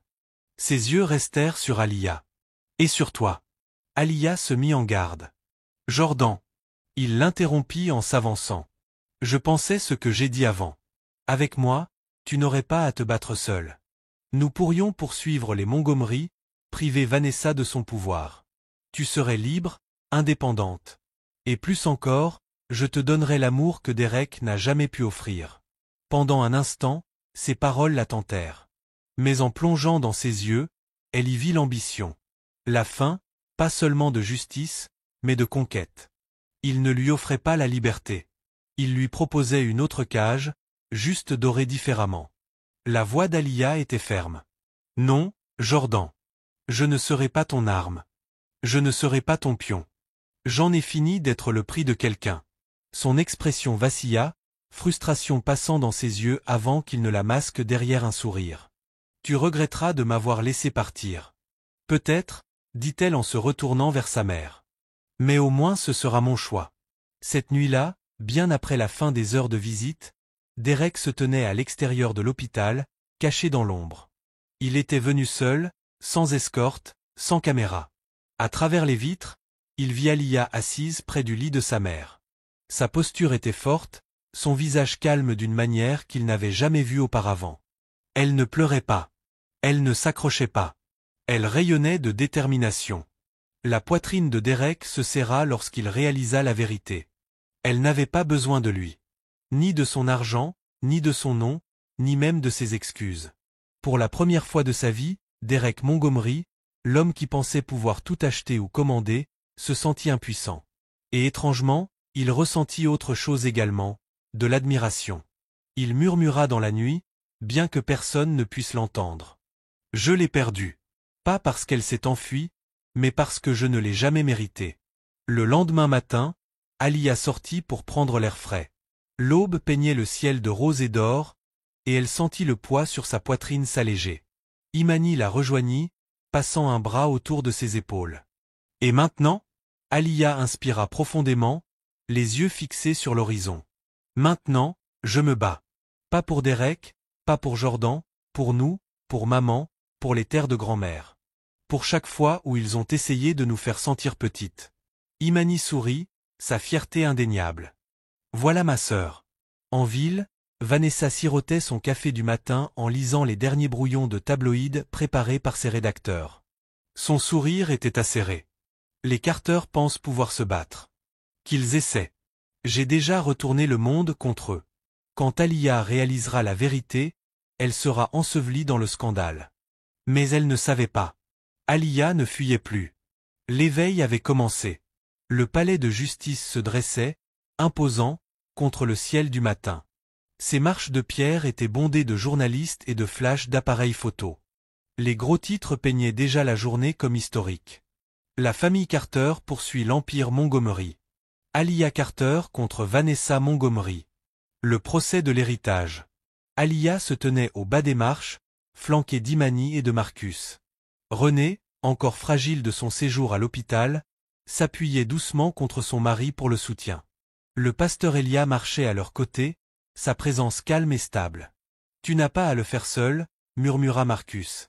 Alia inspira profondément, serrant le dossier en cuir contenant les titres de propriété de sa grand-mère. « Je ne suis pas seul.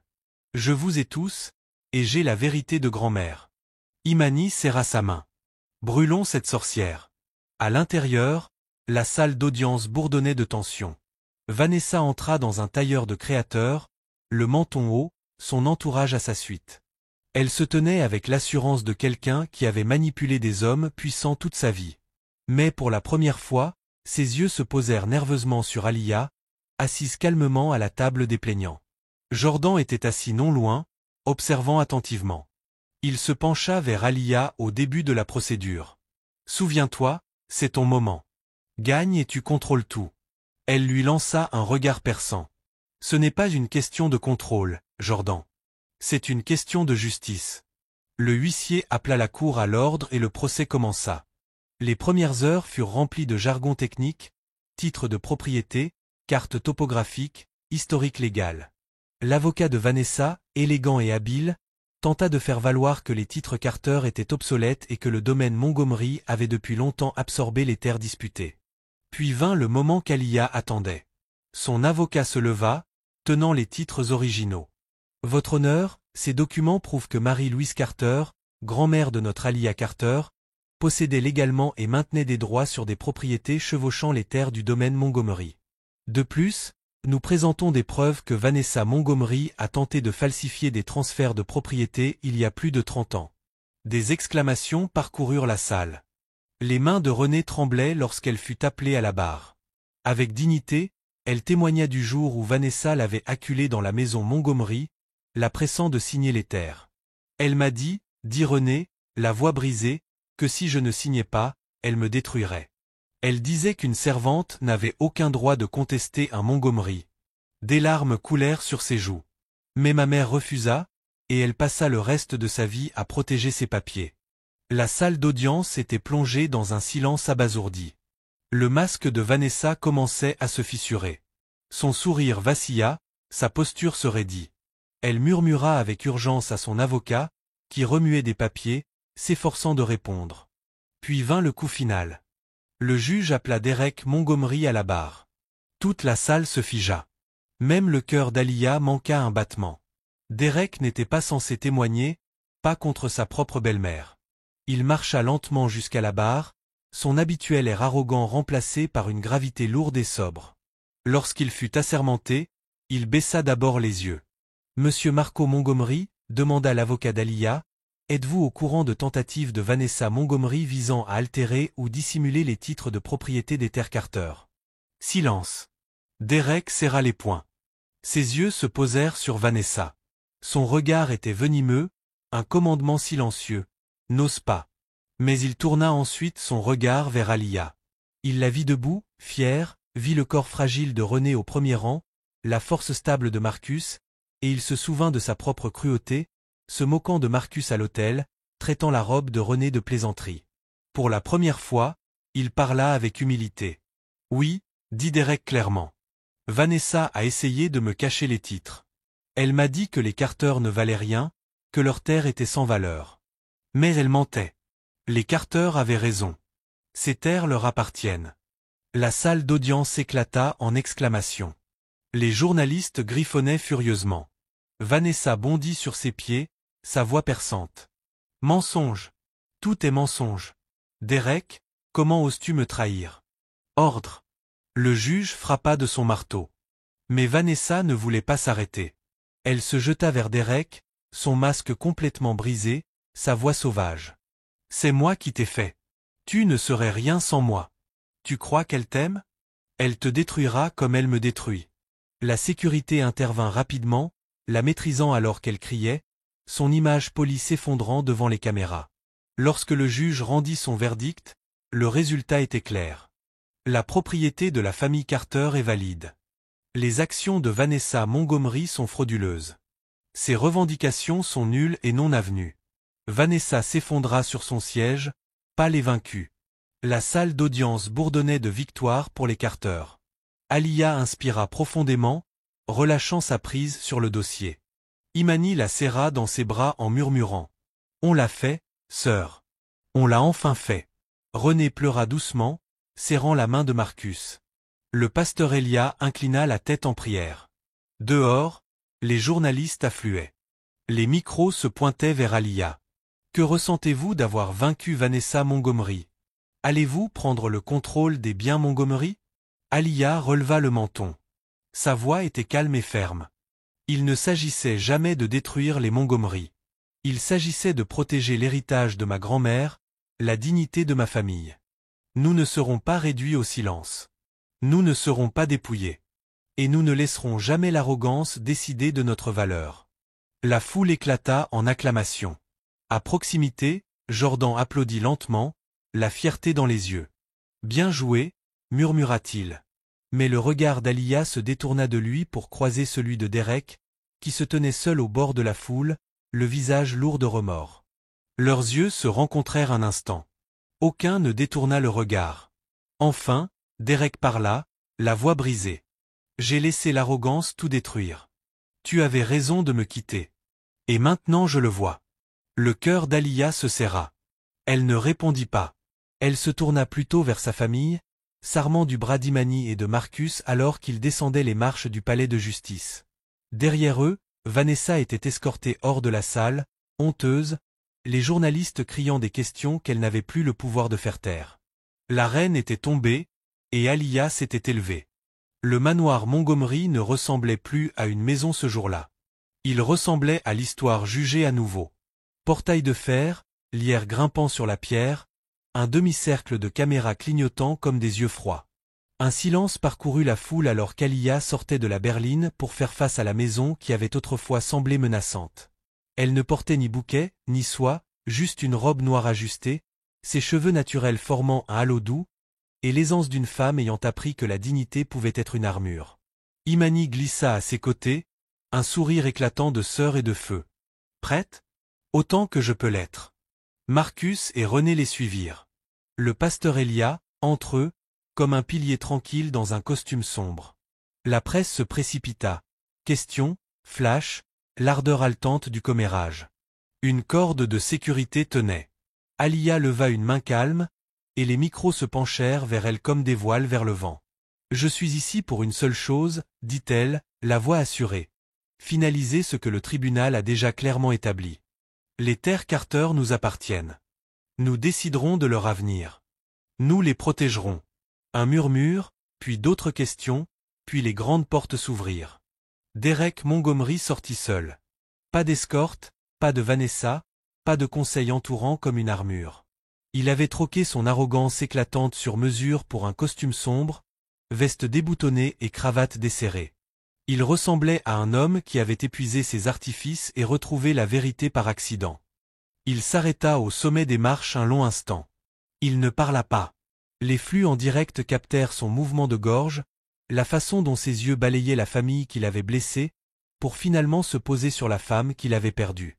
Il descendit lentement. « Mademoiselle Carter », lança un journaliste. « Est-ce une réconciliation ? » « Non », répondit Alia, sans être dur. « C'est la responsabilité. » Derek atteignit la corde, et le chef de la sécurité, peu habitué à le voir sans exigence, regarda Alia.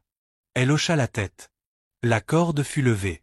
Il franchit la limite et s'arrêta à 3 pas de Marcus et René. Pendant un instant, il ne regarda même pas Alia. Il regarda ses parents. Et lorsqu'il parla, sa voix portait à travers la cour sans se briser. « Monsieur Carter, Madame Carter », il avala sa salive, « je suis venu m'excuser. » Pas une excuse pour la presse, pas un communiqué. Un homme auprès des 2 personnes que j'ai humiliées. Il se tourna d'abord vers Marcus. À l'hôtel, j'ai jugé un père par son costume. J'ai parlé fort pour qu'une salerie. Je l'ai fait. Personne d'autre. Je pensais que l'argent me rendait immunisé contre le fait d'être faible ce jour-là. Il ne m'a fait que rendre bruyant à ce sujet. Je suis désolé, le monde a semblé s'arrêter sur les mots qu'il laissait partir, lourds mais simples. Derek se tourna ensuite vers René. Madame Carter, vous avez élevé 2 filles qui se tiennent comme des arbres. Je me suis moqué de votre robe parce que j'avais peur de ce que je ne pouvais pas acheter. Racine, je suis désolé. Marcus scruta son visage. Les caméras captèrent cela, le combat entre la colère d'un homme bon et la foi d'un homme bon.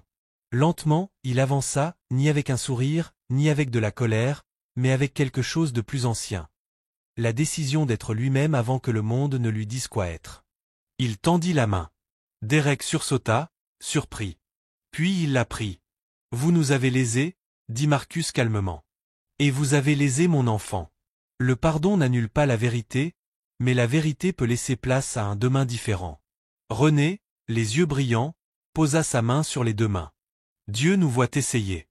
Un frisson parcourut la foule. Pas la fièvre du commérage, mais le frisson doux de témoigner quelque chose de juste. Ce moment serait rejoué 1000 fois cette nuit-là, au ralenti et sous-titré, mais aucun de ces extraits ne capturerait le soulagement silencieux qui traversa le visage d'Alia. Ses parents avaient été honorés. La blessure n'était pas guérie mais reconnue. Derek se tourna ensuite vers elle. Alia.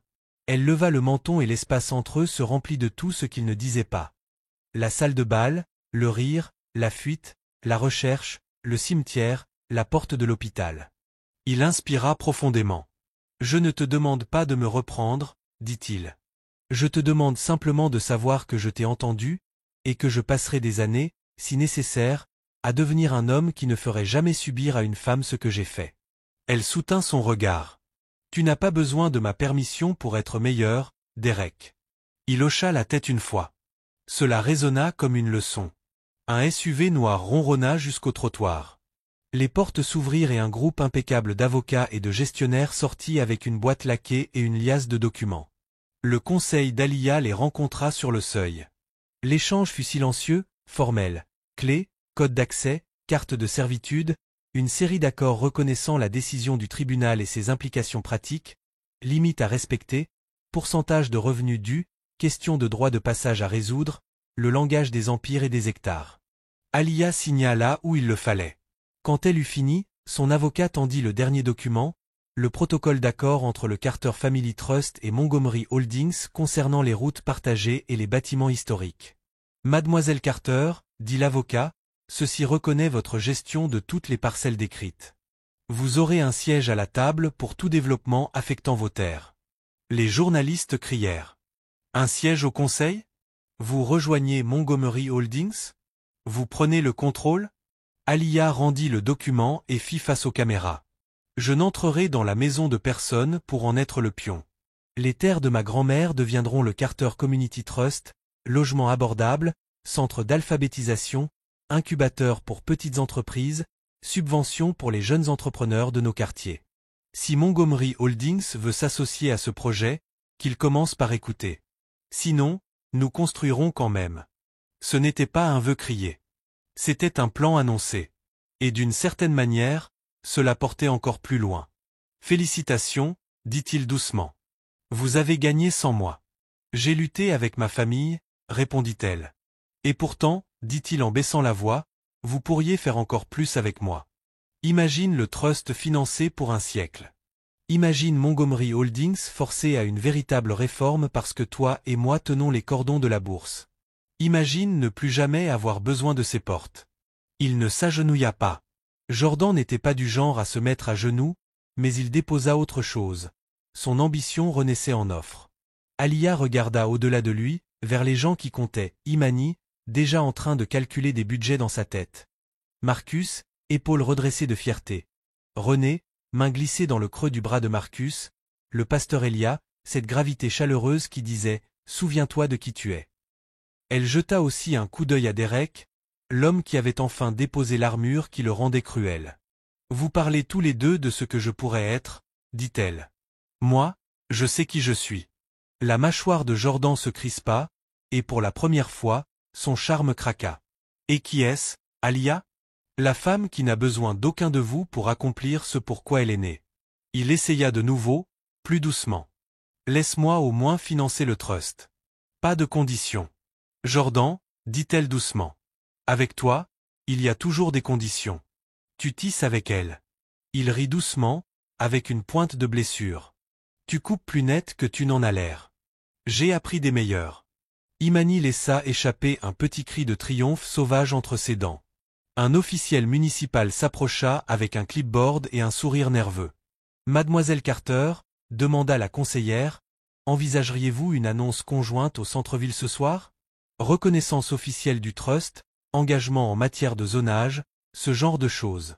Dites-lui que nous serons là, répondit Alia, mais pas ce soir. Ma mère rentre à la maison. Nous aurons du ragoût, un coblé aux pêches et la paix. Un frisson de rire, doux et soulagé. Derek se racla la gorge. Il y a une dernière chose. Il sortit une enveloppe manille de sa poche intérieure et l'attendit. Mémos internes, email, relevé des paiements de Vanessa pour vous diffamer, toi et ta sœur. Je les remets à ton conseil et au procureur général. Cela n'annulera pas ce qu'elle a fait, mais cela arrêtera ce qu'elle prévoyait ensuite. Alia prit l'enveloppe. Pourquoi me donner ça? Parce que tu n'as jamais été mon ennemi, dit-il. Seulement ma leçon. Un silence tomba. Quelque part, un oiseau appela depuis le chêne qui avait vu passer les Montgomery pendant 100 ans. Cela ressemblait à une bénédiction ou à un avertissement. Les journalistes se rappelèrent enfin de leur travail et se ruèrent. Mademoiselle Carter, et votre vie amoureuse? Choisissez-vous Monsieur Blake? Monsieur Montgomery, y a-t-il de l'espoir? Vous et Vanessa êtes-vous définitivement arrangés? Allez-vous démissionner de votre poste de PDG? Alia leva la main. Pas de questions sur ma vie amoureuse. Il n'y a pas d'histoire là-dessus. Un dernier frisson parcourut la foule, comme si la ville elle-même expirait. Elle se tourna vers ses parents. Prêts à rentrer à la maison? Soyez prêts, dit Marcus. Ils se dirigèrent vers la voiture. Jordan bougea, puis s'arrêta. Derek ne bougea pas du tout. Pour une fois, les deux hommes comprenaient la mission, la laisser marcher. Au trottoir, un petit garçon passa entre les jambes d'un caméraman et leva les yeux ronds vers Alia. « Vous êtes la dame qui a fait partir la méchante dame ?»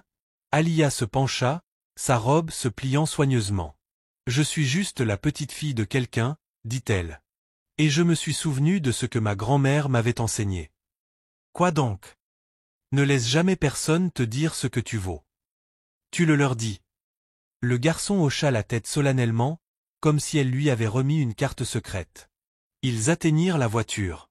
René s'arrêta et se tourna vers Derek. « Continue de faire ce qui est juste, mon fils, dit-elle doucement, même quand personne ne regarde. » Il inclina la tête. « Oui, madame. » Le pasteur Elia serra la main de Derek, puis celle des hommes de Jordan.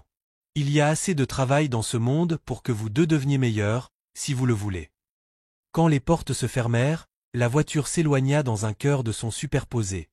Volets, murmures, un pigeon prenant un envol maladroit depuis une gouttière.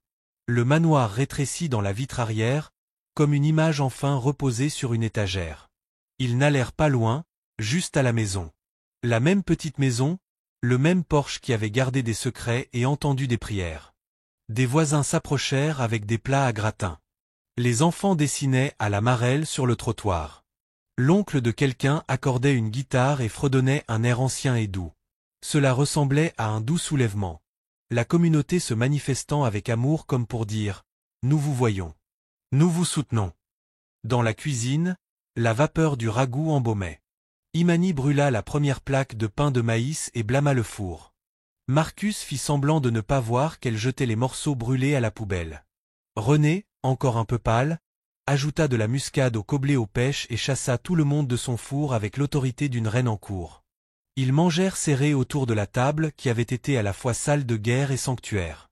Le rire arriva sans excuse. Alia resta silencieuse au milieu de tout cela et réalisa que la paix n'était pas du tout silencieuse. Elle était bruyante avec les bonnes personnes. Plus tard, quand la vaisselle fut empilée, que les cousins partirent enfin et que la maison soupira, Alia monta sur le porche. La soirée était douce, ce genre de crépuscule du sud qui rend tout plus tendre qu'il ne l'est réellement. Elle s'appuya sur la rambarde et laissa le silence faire son effet. Son téléphone vibra. Numéro inconnu. Elle le regarda, pensant à la lettre anonyme qui avait déclenché une chaîne de courage. Pensant à toutes les fois où un téléphone avait apporté de la douleur, elle laissa vibrer à nouveau, puis décrocha. Voix basse, mesurée. Mademoiselle Carter, je m'appelle Evelyn Hart. Je préside le comité d'audit indépendant de Montgomery Holdings. Nous avons examiné les transactions historiques, celles que votre affaire a mises en lumière. Il y a d'autres irrégularités. Trust offshore, transfert fictif, transactions antérieures à Vanessa. Si vous construisez vraiment le Carter Community Trust, vous voudrez voir jusqu'où cela va. Je préfère vous montrer en personne. Alia observa un papillon volant autour de la lumière du porche. Pourquoi m'appeler? Demanda-t-elle. Parce que vous êtes la seule personne dans cette histoire qui n'a jamais cherché le pouvoir et qui l'a quand même détenu, répondit la voix. Et parce que je pense que vous en ferez le bon usage. Un temps de pause. Centre-ville, lundi 10 h. Pas de presse. Venez seul ou avec un avocat. Votre choix. La ligne se coupa. Alia resta là, le monde soudainement incliné, révélant un autre escalier. Elle ne ressentit pas exactement de la peur, plutôt la sensation d'une porte verrouillée qui cède sous sa main. Elle regarda à travers la fenêtre. Sa mère riait de quelque chose que le pasteur Elia disait à la télé. Imani dansait avec un torchon. Marcus somnolait dans sa chaise comme une montagne décidant enfin de se reposer. Elle envoya un message à son avocat, lundi 10 h, réunion de suivi. Silencieux. Puis un autre à la conseillère, prête à discuter du zonage la semaine prochaine. Le trust est réel. Elle rangea le téléphone et descendit du porche dans le jardin. Les lucioles cousaient des éclats de lumière entre les haies comme de petits miracles obstinés. Elle marcha sur le trottoir jusqu'au coin et retour, sentant le sol qui la soutenait, ressentant à quel point se tenir debout pouvait être différent de courir. Au manoir, sous les projecteurs refroidis, Derek se tenait seul et fit ce que Vanessa lui avait appris à ne jamais faire. Rester assez longtemps pour se sentir petit sans essayer de le compenser par un spectacle. Jordan, dans une voiture trois pâtée de maison plus loin, regarda le clip d'Alia accroupie avec le petit garçon et réalisa que le charme n'était pas la même chose que la bonté, et qu'il avait confondu les deux plus de fois qu'il ne pouvait compter. À minuit, les gros titres avaient de nouveau changé. Alia Carter décline les deux hommes, choisit la communauté. Carter Trust pour redévelopper les terres familiales au profit des quartiers, pas du profit. Montgomery R remet les preuves, Vanessa fait face à de nouvelles enquêtes. Dans le calme de sa chambre, Alia ouvrit une dernière fois le dossier en cuir de sa grand-mère. Les titres ne ressemblaient plus à des armes. Ils ressemblaient à des graines. Elle imagina ce qui pourrait pousser, une rangée de modestes maisons avec porche, une bibliothèque baignée de soleil, une cuisine incubateur où les tantes transformaient des recettes en entreprise, un programme d'été où les petits garçons apprennent à dire leurs valeurs à voix haute. Son téléphone vibra à nouveau, cette fois avec un simple message d'un numéro inconnu. Vous avez gagné une bataille. Le conseil vous fera une offre. N'acceptez pas la première. Un ami. Elle sourit malgré elle. Tout le monde a un avis maintenant, dit-elle à la pièce vide, puis éteignit la lumière. Le matin apporterait réunion, gros titres et nouveaux combats. Il apporterait chiffres, cartes de zonage et nouveaux ennemis aux mains plus propres. Mais ce soir était pour ce que le pouvoir avait tenté d'écraser et avait échoué. Une mère en sécurité dans son lit, un père dont la poignée de main avait du sens, une sœur pouvant être bruyante sans être punie, et une femme croyant enfin que s'éloigner pouvait être la direction la plus puissante de toutes. À l'extérieur, quelque part entre le porche et le lampadaire, une luciole s'illumina puis s'éteignit, et Alia Carter s'éloigna des deux hommes. Voici la fin de l'histoire. Si cela a égayé ta journée, commente, Monsieur Hope, vous avez fait ma journée.